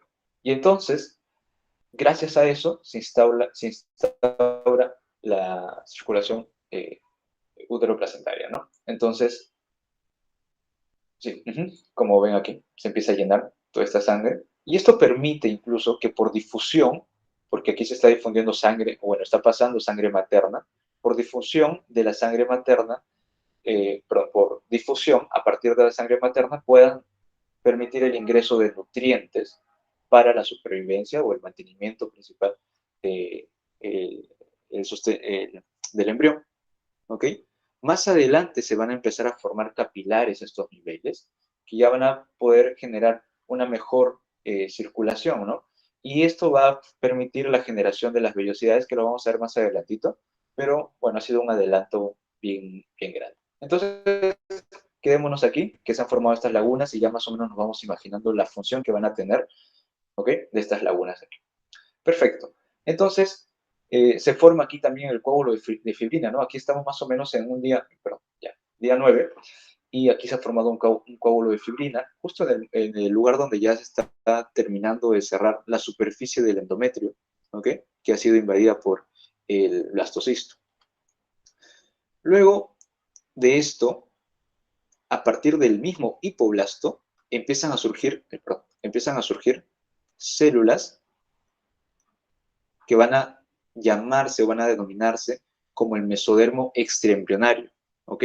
Que incluso van a tener dos capas, una capa interna y otra capa externa. La capa interna es el mesodermo, el mesodermo visceral o esplácnico también se conoce, y la capa externa va a ser el mesodermo somático o, bueno, el somático extraembrionario. ¿Cómo lo diferenciamos? Porque aquí empiezan a formarse cavidades, ¿ok? Cavidades que luego van a coalescer entre sí y van a formar la cavidad extraembrionaria, la cavidad celómica extraembrionaria, o también la cavidad coriónica. La cavidad coriónica. Ok. Entonces, aquí en este momento, el día 12, ya se instaura esta circulación porque invadió los capilares. Y este evento es importantísimo, o sea, la invasión del trofoblasto en los capilares y en las arterias de la madre es importantísimo, e incluso genera, o sea, una mala invasión de estas genera problemas. A ver, un poquito para que me entiendan, y haciendo un poquito de aplicación clínica también, el hecho de que invada las arterias y forme, o sea, el trofoblasto, imagínense a qué nivel lo invade, que el mismo trofoblasto empieza a formar las paredes de la arteria. Y como no tiene la misma función o la misma capacidad de generar una resistencia, una vasoconstricción, estos vasos van a ser vasos muy dilatados, van a perder su resistencia y van a tener mucho flujo, mucha sangre. Es como agarrar un tubo, ¿no? Y empezar a agrandarlo. Entonces entra más flujo, claro, y hay menos resistencia y por eso entra más flujo. ¿Y por qué es importante eso? Porque se está generando aquí nuevos órganos. La placenta es un órgano nuevo, se está generando un nuevo ser también, básicamente el producto. Entonces, aumentar este flujo es importantísimo, y cuando no se aumenta este flujo, ¿ok? Genera problemas como la preeclampsia, por ejemplo, ¿ok? Entonces, bien, entonces ese evento es importantísimo, ¿ok? Y bien, aquí ya estamos más o menos acabando la segunda semana, el día 13, y vemos que a partir, fíjense aquí que solamente teníamos el saco vitelino, ¿cómo se llama esto? El saco vitelino primario o primitivo, ¿ok? Este saco vitelino empieza como que a constreñirse y se genera aquí lo que son los quistes exocelómicos que luego van a desaparecer, ¿no? Y aquí tenemos ya el saco vitelino definitivo o el saco vitelino también secundario, ¿ok? Esta parte de aquí, todo aquí lo que estoy punteando, es lo que se estaba formando aquí, con estas cavidades, ¿ok? Estas cavidades coalescen entre sí y forman toda una cavidad que es la cavidad extraembrionaria, cavidad coriónica, ¿ok? Cavidad coriónica, que ya te acuerdas con la mnemotecnia que te dije, ¿no? Aquí ves la C, aquí ves la A y aquí ves la U. Ok. También existe aquí un pedículo de fijación que luego, o en el desarrollo, va a permitir el desarrollo básicamente del cordón umbilical, ¿ok? Y aquí es importante que tú te fijes que, que te fijes que el citotrofoblasto ha empezado a invadir al sincitio trofoblasto. ¿Cómo así? O sea, fíjate aquí arriba, desde aquí arriba ya incluso, el citotrofoblasto empezaba a invadir a las columnas que se habían formado entre las lagunas. ¿Ok? Entre las lagunas existen columnas. Imagínate esta columna. ¿Ok? Y el citotrofoblasto empieza a invadir al sincitio trofoblasto. Entonces, si es que yo hago un corte alrededor, ¿qué es lo que voy a ver? Voy a ver, básicamente, un citotrofoblasto interno y un sincitio trofoblasto alrededor. Todo eso rodeado, porque a su costado están las lagunas, ¿ok? Que permiten una difusión de nutrientes, ¿no? Y también, al revés, de desechos, etc. Ya. Esto de aquí tiene un nombre. Es una vellosidad. ¿Pero qué tipo de vellosidad es?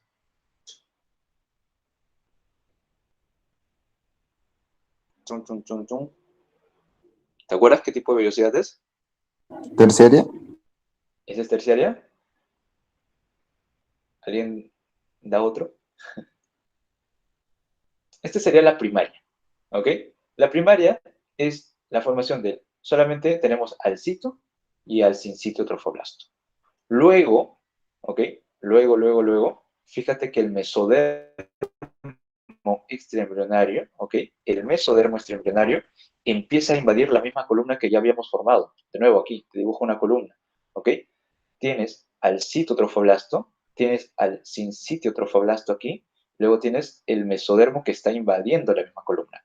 Y si yo te hago un corte a este nivel y te lo llevo por acá, tú lo que vas a ver es un centro de mesodermo extraembrionario rodeado por citotrofoblasto, rodeado todo por sincitio trofoblasto, existiendo alrededor de, bueno, en medio de lagunas, ¿ok? De lagunas. Entonces, este viene a ser la vellosidad secundaria. ¿Y cuándo pasa a ser una vellosidad terciaria? Cuando a partir del embrión empiezan a formarse vasitos sanguíneos, ¿ok? Voy a ponerlos de azul, vasitos sanguíneos, y ahí ya llamamos una vellosidad terciaria, ¿ok? Entonces, eso de las velocidades es importante y tiene sus propias fechas, ¿ah? Para cuestiones de tu examen le han puesto fechas determinadas, ¿ok? Por ejemplo, la velocidad terciaria es en el día 21, según tu diapositiva, la velocidad secundaria es en el día 18 y la velocidad primaria lo podemos observar en el día 13, ¿ok? Bueno, yo me acuerdo rápido, más 5 más 3. Entonces, lo que te dije, ¿no? La velocidad primaria solamente tiene un centro de citotrofoblasto y está rodeado por sincitio trofoblasto. La velocidad secundaria tiene al núcleo del mesodermo extraembrionario, ¿no? Y luego tiene al citotrofoblasto y rodeado luego por el sincitio trofoblasto. Cada vez, mientras más desarrollo hay, va desapareciendo el sincitio trofoblasto. Luego tenemos la velocidad terciaria, donde ya se han formado vasos capilares de velocidades, pero a partir del embrión, ¿ok? Como puedes ver incluso en esta imagen,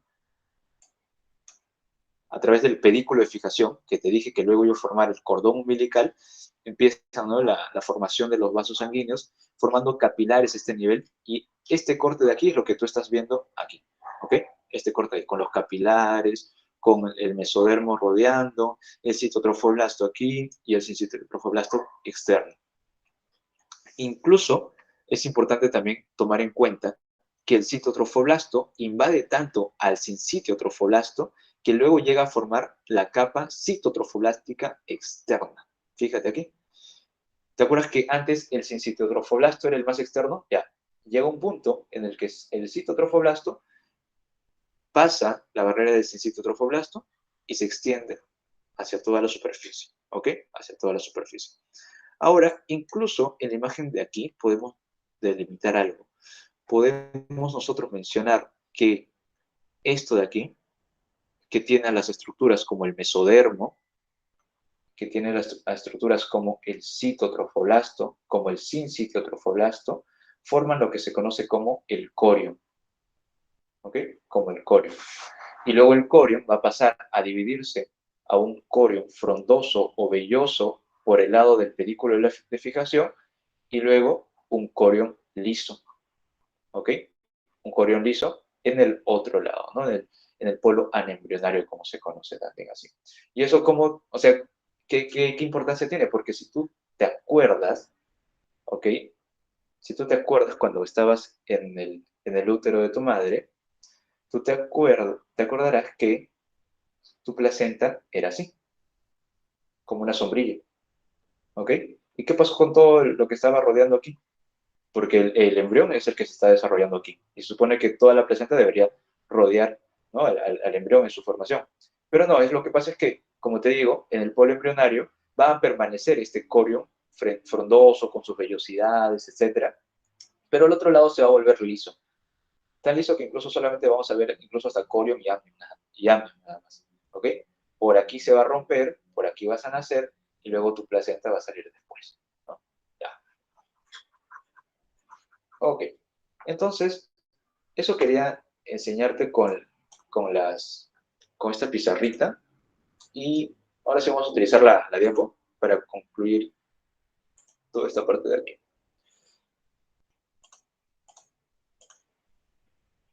No, esperé un ratito.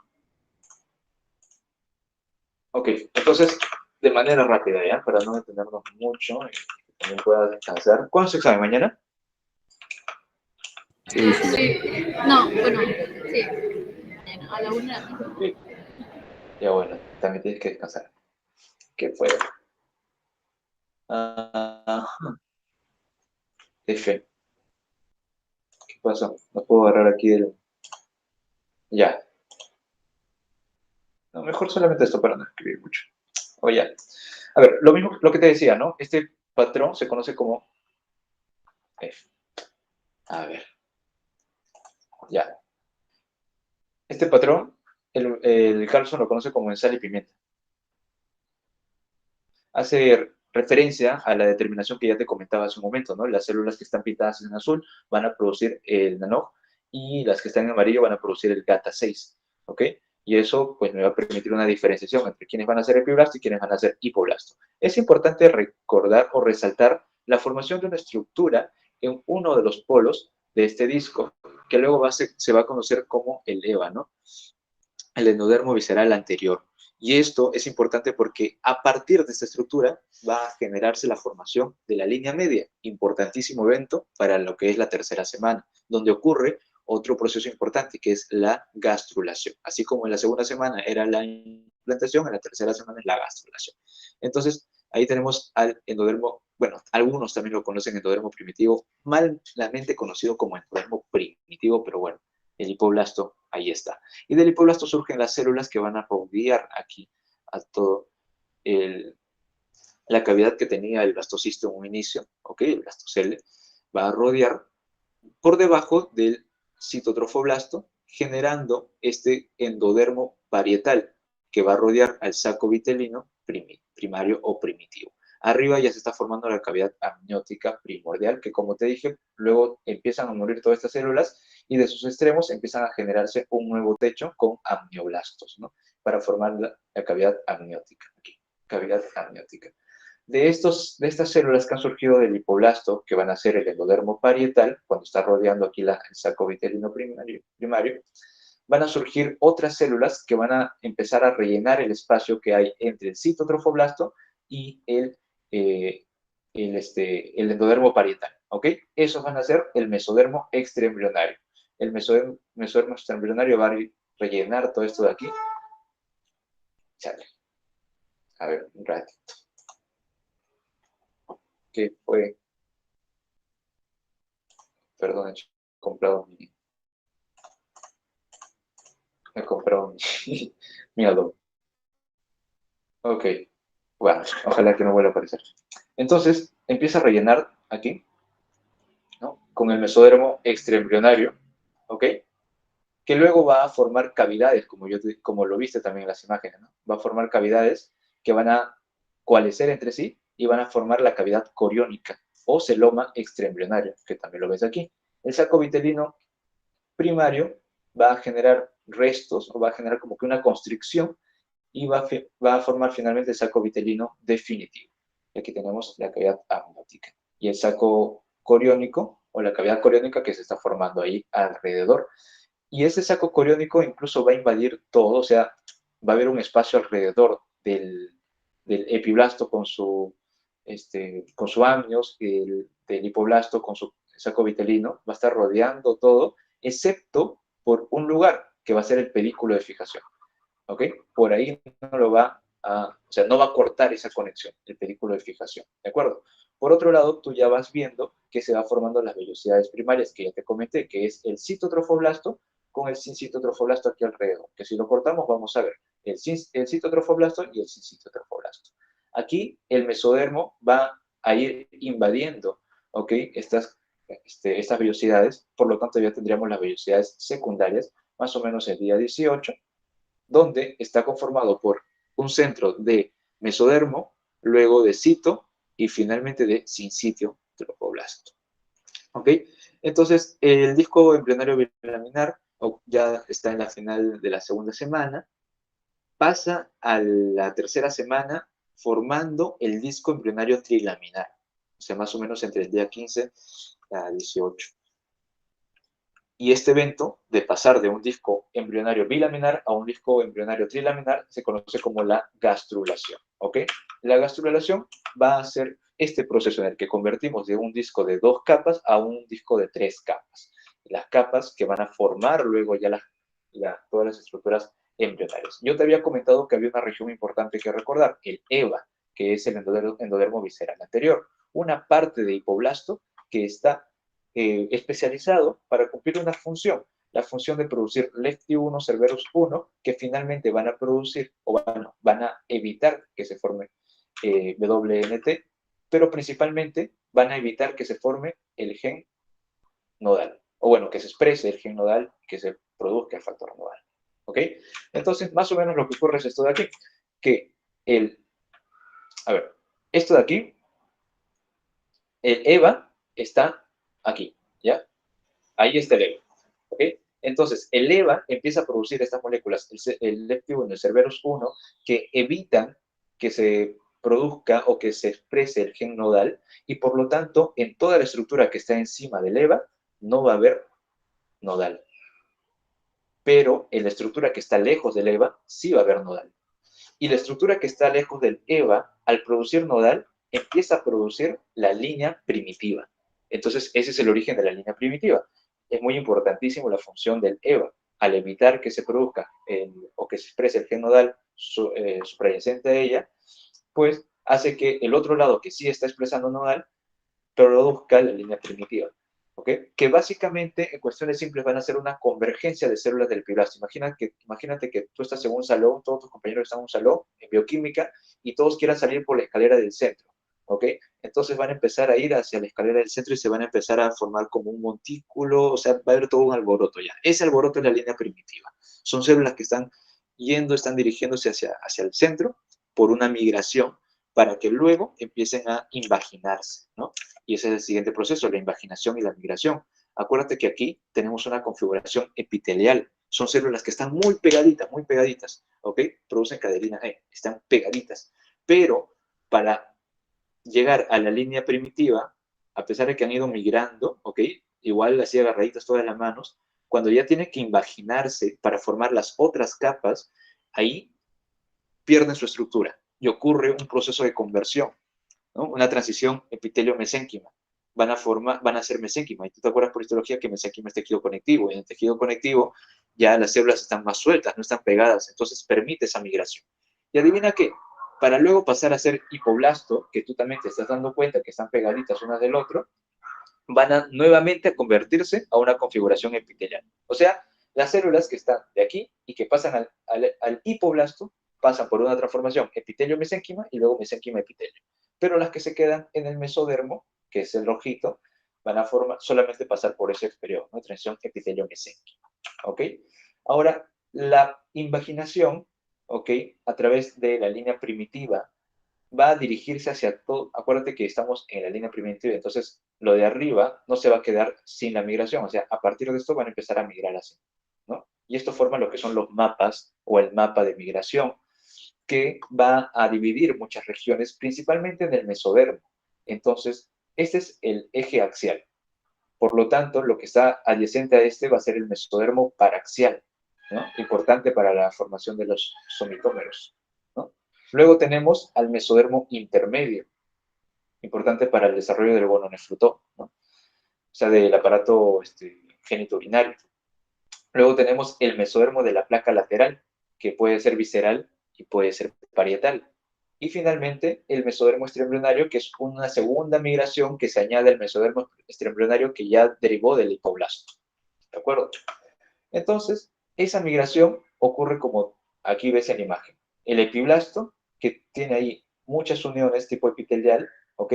Pasa a convertirse a eso que se conocen como células en botella, que seguro lo has visto también en tu diapositiva, y finalmente ya adquiere una configuración mesenquimatosa que le permite su migración, ¿ok? Que le permite su migración.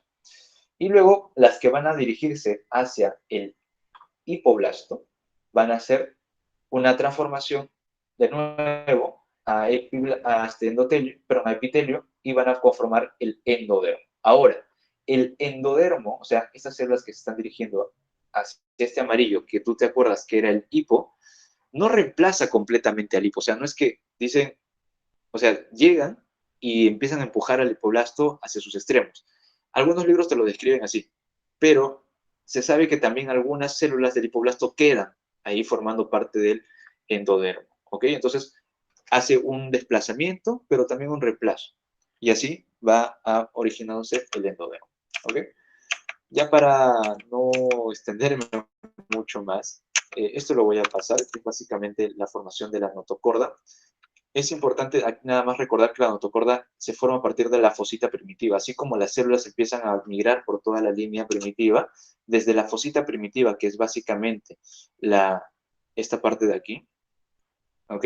El extremo cefálico de la línea primitiva, ya, aquí en esta fosita también ocurre una migración de dirección axial, y esa migración pasa por una serie de procesos en el que se forma el proceso notocordal, luego se forma un canal notocordal al generar un espacio, luego las células que están en la base generan unos huequitos, por así decirlo, generando una comunicación entre el amnios y el saco vitelino, se pierde esa base y luego empieza a formarse como un tubito, o sea, queda así, se empieza a plegar y forma finalmente la notocorda.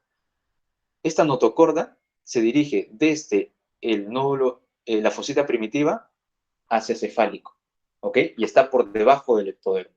Y eso quiero que te acuerdes. ¿Por qué? Porque luego, en el siguiente proceso importante que ocurre entre la tercera y la cuarta semana, que es la neurulación, la notocorda va a dirigir, va a orquestar toda esta transformación. La notocorda genera, esto ya sabes que es ectodermo, mesodermo, endodermo, etc., ¿ya? Pero la notocorda básicamente induce a que el ectodermo que está encima de se convierta en neuroectodermo. Entonces, más o menos lo que ocurre es esto. Aquí tenemos la notocorda, visto desde una visión frontal, produce noyin, cordina, folistatina. Estos de aquí inhiben la producción del BMP4, la proteína morfogénica ósea número 4, lo cual va a hacer que el ectodermo, ¿ok?, se transforme en neuroectodermo. La historia que siempre cuento, chicos, a esto es que el ectodermo siempre quiere ser neuroectodermo. El ectodermo siempre ha querido ser neuroectodermo, pero el BMP4 lo inhibe. El BMP4, cuando está presente, dice, tú te quedas como ectodermo y ya está. Pero tiene que venir noyina, cordina y folistatina para que inhiban al BMP4 y por lo tanto la inhibición que antes tenía se pierda en el ectodermo, y el ectodermo ya es lo que quería hacer siempre, que es el neuroectodermo, que tiene una configuración diferente al ectodermo, ¿eh? Y que va a finalmente formar el tubo neural, ¿ok? Entonces, esa transformación solamente ocurre encima de la notocorda que previamente se ha formado. Entonces, ocurre justamente en esta región, ¿no? La diapositiva te lo voy a pasar para que lo puedas chequear con más detenimiento, por supuesto. Y bueno, a partir de este neuroectodermo empieza a condensarse, se forma la placa neural. La placa neural, tú ya sabes que forma pliegues para formar luego un tubo neural, ¿no? Un tubo neural que tiene tanto la pared como el canal neural. El canal neural va a ser lo que finalmente el sistema ependular. Y bueno, eso es básicamente ya un poquito más de info que creo que no te han dado con mucho detalle, entonces aquí me voy a detener. Y, y ya está, para pasar con el siguiente ponente y tampoco quedarnos hasta mucho tiempo. No sé si tengan alguna pregunta, chicos. Discúlpenme en serio que no les haya podido conseguir banquitos. Pero creo que ya he tenido un repasito con Paz y creo que con Paz también han resuelto preguntas. Pero bueno, me disculpo. Si es que por ahí consigo algo, igual se los envío por el grupo que tenemos y también el material, por supuesto.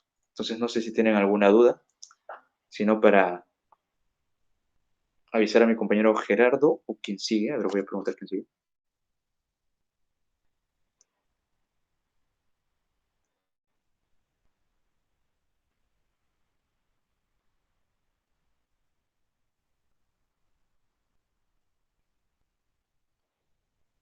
Ok, entonces conmigo, chicos, ha sido todo. Espero que mañana les vaya muy bien. Les deseo muchos éxitos y nada, arranquear.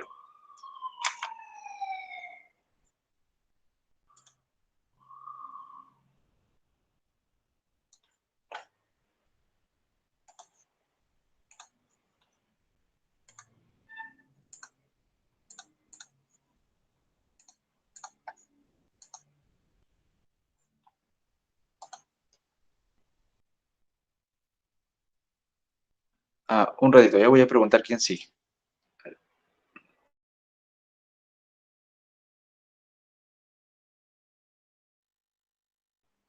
Ok, Jeremy, ¿estás ahí?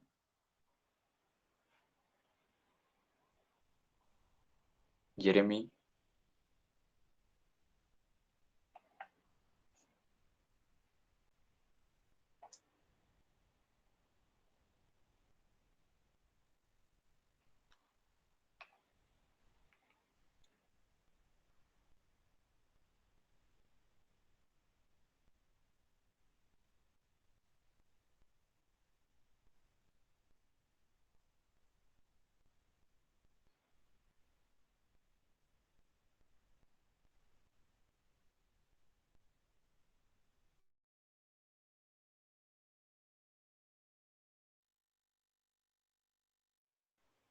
Ya, chicos, ahorita va a entrar mi compañero Jeremy. Y bueno, nada, éxitos.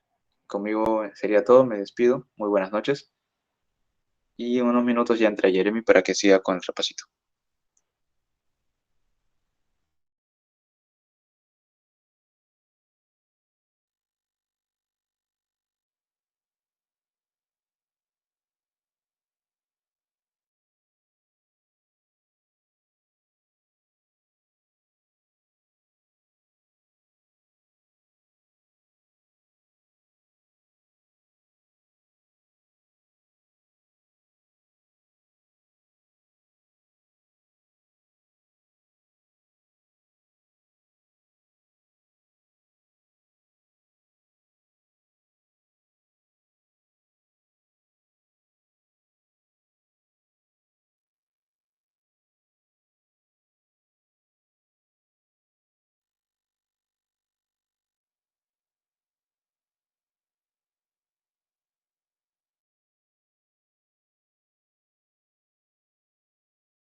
Eh, Buenas noches, chicos.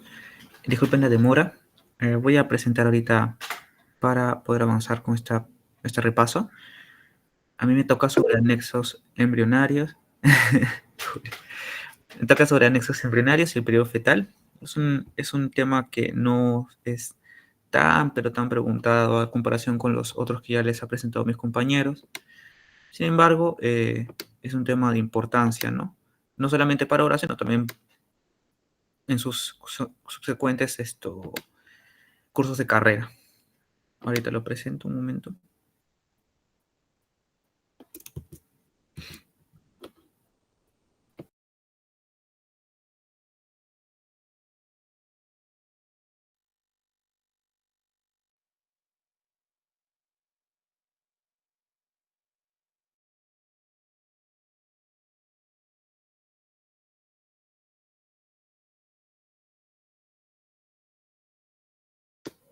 Ya, vamos a empezar. Nuevamente me presento, soy Jeremy Ladines, soy estudiante de quinto año de la carrera y bueno, integrante de esta ayudantía, y voy a presentarles acerca de este tema. Si tengo algún problema con la conexión o con el audio, me avisan para que no haya ningún problema. Voy a dar un inicio, una introducción breve, muy breve respecto a estos temas que tenemos que tocar, porque principalmente lo que vamos a ver es un breve también cuestionario, un breve banqueo en base a las presentaciones de los años pasados. Como les he comentado, no es tan frecuente, por eso que no es tan fácil encontrar preguntas de exámenes pasados. Sin embargo, se ha hecho lo que se pudo, ¿no? Ahora, respecto a los anexos embrionarios, tenemos... Uy, un problema. Ya está, ya. Respecto a los anexos embrionarios, el doctor Paz suele dividirlos en 4 estructuras principales, ¿no? Tengan en cuenta que son embrionarios, porque también hay algunas estructuras extrafetales que nos están considerando acá, ¿no? Como es la placenta propiamente dicha. Ahora, el amnios como estructura extraembrionaria se considera una membrana, ¿no? Es una membrana, es un saquito, ¿no? Que va a recubrir justamente o formar parte de la cavidad amniótica, ¿no? Esta cavidad amniótica va a ser formada a partir de una cavitación, como toda cavidad, y esta va a estar ubicada entre el epiblasto y el citotorfoblasto, ¿no? Ahora, esta cavidad amniótica va a ser tapizada justamente por las células que le dan nombre a esta cavidad amniótica, que son los amnioblastos. Y estos amnioblastos a su vez son originados del epiblasto. La función de esta amnios principalmente es formar justamente el recubrimiento principal del embrión y luego feto, ¿no? Al momento de justamente tapar, digo, el corión, y al momento de tapar el corión, o bueno, la cavidad coriónica, formar una sola cavidad, ¿no? La cavidad amniocoriónica. Es la principal, la que se observa en todas las fotos, sean académicas o no académicas. A su vez va a contener un líquido, ¿no? El líquido amniótico. Y este es el líquido principal que se utiliza para los diagnósticos, ¿no? Prenatales, por punción. Esta cavidad, a su vez, este tapiz llamado amnios va a tapizar no solamente la cavidad, sino también las estructuras fetales y otras extrafetales como es el cordón umbilical primitivo y también el maduro, ¿no? Justamente, a partir de este cordón umbilical primitivo, es que se va a formar 2 estructuras principales. Uno que es el saco vitelino y otro que es el pedículo de vivificación, que va a contener a su vez al alantoides. El saco vitelino es una estructura también sacular, su mismo nombre lo menciona, que va a tener funciones ligadas a la formación de ciertas estructuras. Por ejemplo, el aparato geniturinario, específicamente el genital, ¿no? Formado a partir de las células germinales primitivas, ¿no? En base a Paz, es las células germinales primitivas que se originan estas células, ¿no? En el saco vitelino. Pero a su vez también, como habrán escuchado más o menos en la tercera semana, final de la tercera semana, además de otras estructuras que se forman tras la gastrulación, también se da inicio a la formación de las células sanguíneas y también los vasos sanguíneos, ¿no? Estas estructuras van a ser iniciadas a partir del saco vitelino. Entonces, esta estructura es, digámoslo así, una formación muy vascularizada, ¿sí? Derivado de este saco vitelino es que se va a formar un divertículo, una proyección de la misma a nivel de su porción posterior, que es el denominado alantoides. Y el alantoides va a ser, al igual que el saco vitelino, muy vascularizado. Va a ayudar justamente a la formación de algunos vasos principales, pero que subsecuentemente en el desarrollo embrionario y fetal se va a degenerar, va a obliterarse y formar un ligamento que se observa en el adulto, como es el uraco, ¿no? El ligamento umbilical medio. Ahora, el corion, que es la cuarta estructura o anexo embrionario, va a ser parte o va a formar parte posteriormente de la placenta, ¿no? Como la porción fetal, digámoslo así, o la cara fetal de la placenta, ¿no? El corion. Este corion, a su vez, se divide según dos características o dos criterios. Uno, según su morfología, ¿no? Y también la ubicación de este corion en relación con el embrión, o sea, en la zona embrionaria o agembrionaria. Tenemos al corion frondoso y el corion liso, ¿no? Este corion frondoso, justamente, morfológicamente lo podemos observar, ¿no? Que está acá, es la zona más frondosa, que parece un árbol, ¿no? Mientras que el corion liso, un momento, para que se observe mejor, ya, el corion frondoso, es el que va a estar en contacto con la decidua basal, la que va a formar parte de la placenta propiamente dicha. Mientras que el corion liso va a estar en la zona agembrionaria, ¿no? Y que posteriormente se degenera, ¿no? Ambos inician del mismo modo, pero al final el liso se degenera, ¿no? Es el que al fin y al cabo va a estar uniéndose con la cavidad amniótica, ¿no? Para formar la amniocoriónica. Este corion, a su vez, o específicamente sus vellosidades, creo que acá está, las vellosidades coriónicas, van a estar formándose, ¿no? A medida que avance el desarrollo embrionario fetal, en tres tipos, ¿no? Las vellosidades primarias, secundarias y terciarias, ¿no? Al final de entre la segunda y tercera semanas que se desarrollan los tres tipos, ¿no? Justamente la vellosidad primaria es la que solo está conformada por el trofoblasto, el citotrofoblasto y el sincitotrofoblasto. Esquemáticamente vemos que en la secundaria este trofoblasto va a ser invadido por el mesodermo extraembrionario, mientras que en las vellosidades terciarias se va a formar justamente una invasión extra, que es la vascular, que es la necesaria porque justamente las vellosidades coriónicas van a ser el punto de contacto entre la sangre fetal y la sangre materna. Entonces este capilar va a justamente formar la famosa unión o membrana básculo sincitial, se le llama, ¿no? Que justamente es la conexión, ¿no? Entre los vasos sanguíneos con la cavidad, bueno, con el citotrofoblasto, ¿no? Y que va a dar lugar al pase de nutrientes, de las funciones de la placenta que vamos a ver más adelante, ¿no? Ahora, dentro de las alteraciones de los anexos embrionarios tenemos las siguientes. Vamos a ver, colocar todo de frente. Ya. Tenemos el síndrome de vías amnióticas, el oligohidramnios y el polidramnios. Son las alteraciones que a ustedes se les muestra en su clase. Las vías amnióticas fácilmente se describen como aquellas conformaciones fibrosas, ¿no? Que parecen justamente ligas, que van a salir o van a proyectarse a partir de justamente la cavidad amniótica, ¿no? La cavidad amniótica sufre algún tipo de traumatismo que va a liberar este tipo de tejido que va a fibrosarse. El problema con estas bridas es que justamente van a estrangular ciertas partes del organismo, sean extremidades como también las zonas cefálica o también torácica. Si son extremidades, pueden llegar incluso a la amputación, ¿no? Si es cefálica, puede llegar a hacer malformaciones craneofaciales, ¿no? Pero estas alteraciones, bueno, más se van a ver a nivel del desarrollo o de las malformaciones congénitas, ¿no? El oligohidramnios y el polidramnios son las alteraciones en la producción del líquido amniótico. Este líquido amniótico va a tener un origen dependiendo del tiempo en el que nos encontremos, si es esto en el periodo embrionario o en el periodo fetal, ¿no? Principalmente, este se deriva a partir de la producción pulmonar, como también la producción de la orina, ¿no? La orina que ya genera el feto, y vamos a ver cuándo inicia. Pero este oligohidramnios y polidramnios derivan justamente de ciertas alteraciones, tanto morfológicas como tanto internas como externas, ¿no? En el caso de los oligohidramnios es bien famoso porque justamente tenemos una llamada secuencia, ¿no? Que también en malformaciones congénitas les van a denominar, les van a dar su diferencia con otros tipos de alteraciones. Esta secuencia llamada secuencia de Potter justamente va a originar porque el oligohidramnios es la disminución en la cantidad de líquido amniótico que presenta la cavidad por menos de 400 mililitros, ¿no? Como lo dice acá.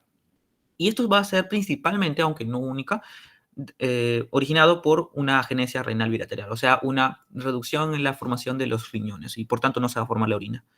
Esta disminución del líquido amniótico formado va a derivar en que justamente los pulmones ya no van a absorber o no se va a deglutir constantemente, ya va a haber más dificultad para ello. Y también, justamente derivado de la disminución de la formación del líquido amniótico, es que tampoco se forma bien los pulmones, por eso que existe una hipoplasia pulmonar. Derivado a esto también se forman otras alteraciones, sean deformaciones torácicas o deformaciones más apendiculares de las extremidades, ¿no? Y eso es de la secuencia de Potter, lo pueden ver en sus libros, ¿no? Mientras que el polihidramnios tiene una mayor gama de causas. La principal es una alteración idiopática, pero existen otras alteraciones que quiero que presten atención, por ejemplo, la atresia esofágica, alteraciones en la formación tanto del tracto gastrointestinal como el urinario, con el genito urinario, principalmente la atresia esofágica es la que va a producir, por ejemplo, también alteraciones del sistema nervioso central como la anencefalia o merencefalia, alteraciones pulmonares, porque había comentado que los pulmones también pueden producir en exceso este líquido, déficit de la hormona antidiurética y alteraciones ligadas a las trisomías conocidas como la de Edwards, ¿no? O la de Down, ¿no? Usualmente la cantidad de líquido amniótico que se produce normalmente está rondando aproximadamente en el litro, aunque puede también aumentar entre los litro y 200 mililitros, ¿no? Litro y 200. Pero si es que aumenta de 1.500 a 2.000, o sea, de litro y medio a 2 litros, es que ya estamos hablando de esta alteración. Por otro lado, tenemos el periodo fetal, que es el segundo tema. El periodo fetal se constituye como aquel periodo que deriva entre las 9ª semana de gestación hasta el final de la gestación, ¿no? Que es entre la 39ª a 40ª semana, ¿no? O semana 40. Este periodo fetal se diferencia del embrionario porque justamente van a haber digámoslo así, no alteraciones, sino cambios morfológicos, pero que no derivan de la histiogénesis o de la organogénesis, o sea, de la formación del propio órgano, sino de su maduración, ¿no? Una maduración tanto estructural, por ejemplo, el aumento del tamaño, principalmente el aumento del tamaño, ¿no? Pero también, y principalmente la fisiológica. Ya vamos a ver que hay ciertas estructuras dentro de este periodo van a comenzar a funcionar incipientemente y que van a dar lugar a su funcionalidad postparto, ¿no? Esta, a diferencia también de la embrionaria, va a ser proporcional. Y eso quiere decir que ya, a diferencia de la embrionaria, ya no va a haber una mayor preponderancia en el desarrollo del sistema nervioso central y con ello, obviamente, la cabeza, sino que esta vez el desarrollo de las estructuras, tanto apendiculares como axiales, estamos hablando de los miembros, como también de las estructuras intraabdominales o intratorácicas, van a preponderar por sobre la cabeza. Y por tanto, va a haber una mayor igualdad en la proporción cefalotórax o cefaloabdomen, ¿no? Ahora, dentro de los hitos, que es lo que a ustedes les preguntan dentro de su banco, va a depender de las semanas, ¿no? Y hay ciertas estructuras que tienen que recordar según la semana. Por supuesto, no son exhaustivas, ¿no? Acá tenemos de la semana 10 al 12, 17 a 20, 26 a 29, 36 a 40. Entre la semana 10 al 12, lo que tenemos que recordar es que la formada ya previamente hernia umbilical fisiológica comienza a regresionar. Ya finalizada la semana 12 es que ya termina, ya no existe esa hernia umbilical, o sea, esa protrusión de las asas intestinales por el tallo fijación o el cordón umbilical incipiente. También existe una diferenciación genital externa, o sea, ya se puede diferenciar entre un genital masculino y un genital femenino, bien importante, a nivel de la 12ª semana o 12ª.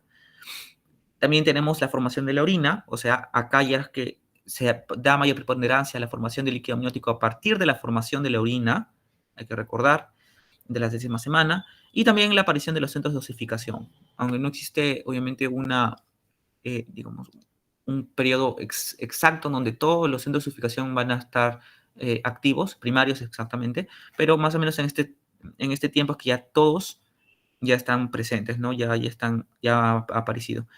Entre la semana 17 al 20 tenemos la aparición de algunas estructuras que permanecen, ¿no? Mayormente, precisamente el vernix gaseoso, ¿no? Este vernix gaseoso es una estructura, digámoslo, entre lechosa y grasosa, ¿no? Es una sustancia untuosa de color blanquecino que justamente va a rodear, va a cubrir la piel del feto y que va a permitirle justamente formar o va a estar implicado en el desarrollo de la piel, ¿no?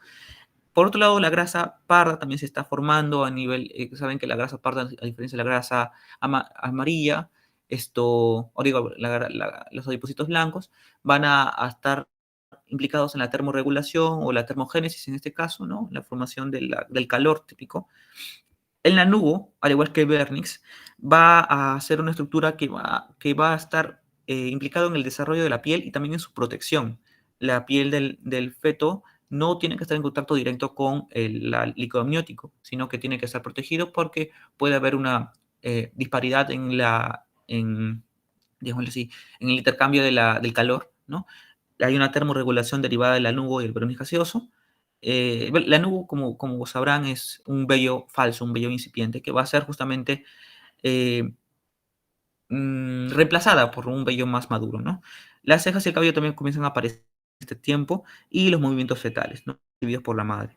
Entre la semana 26 a la 29 va a aparecer el surfactante pulmonar, ¿no? Entre la 26ª semana. También el sistema nervioso central termina su madurez, dentro del periodo fetal, ¿no? Digámoslo así. Y el inicio del descenso de los testículos, ¿no? Ya se está dando a este nivel en la 28ª semana, ¿no? Ya entre las últimas semanas, ¿no?, de gestación ya comenzamos a disminuir la presencia del lanugo y siendo reemplazada por justamente el vello maduro, ¿no? También comienza a presentarse o se pueden palpar los testículos, ¿no? A nivel del escroto ya finalizado o en su pase por el conducto inguinal, pero ya no a nivel pélvico o abdominal, ¿no? También el crecimiento, a diferencia de las semanas previas, comenzaba a verse reducido, ¿no? Ya a niveles en los que ya no se observa tanto dentro de ya próximos al parto, ¿no? Ahora, hay que diferenciar dos términos, ¿no?, entre macrosomía y obesidad. La macrosomía es una alteración global del crecimiento fetal. Todas las estructuras comienzan a crecer más de lo normal, ¿no? Y que se pueden verse reflejadas en el peso, ¿no?, del paciente. La obesidad, si bien es cierto, también se describe en base al peso, no es tan dirigido a un crecimiento global, sino solamente a ciertos tejidos como es el adiposo, ¿no?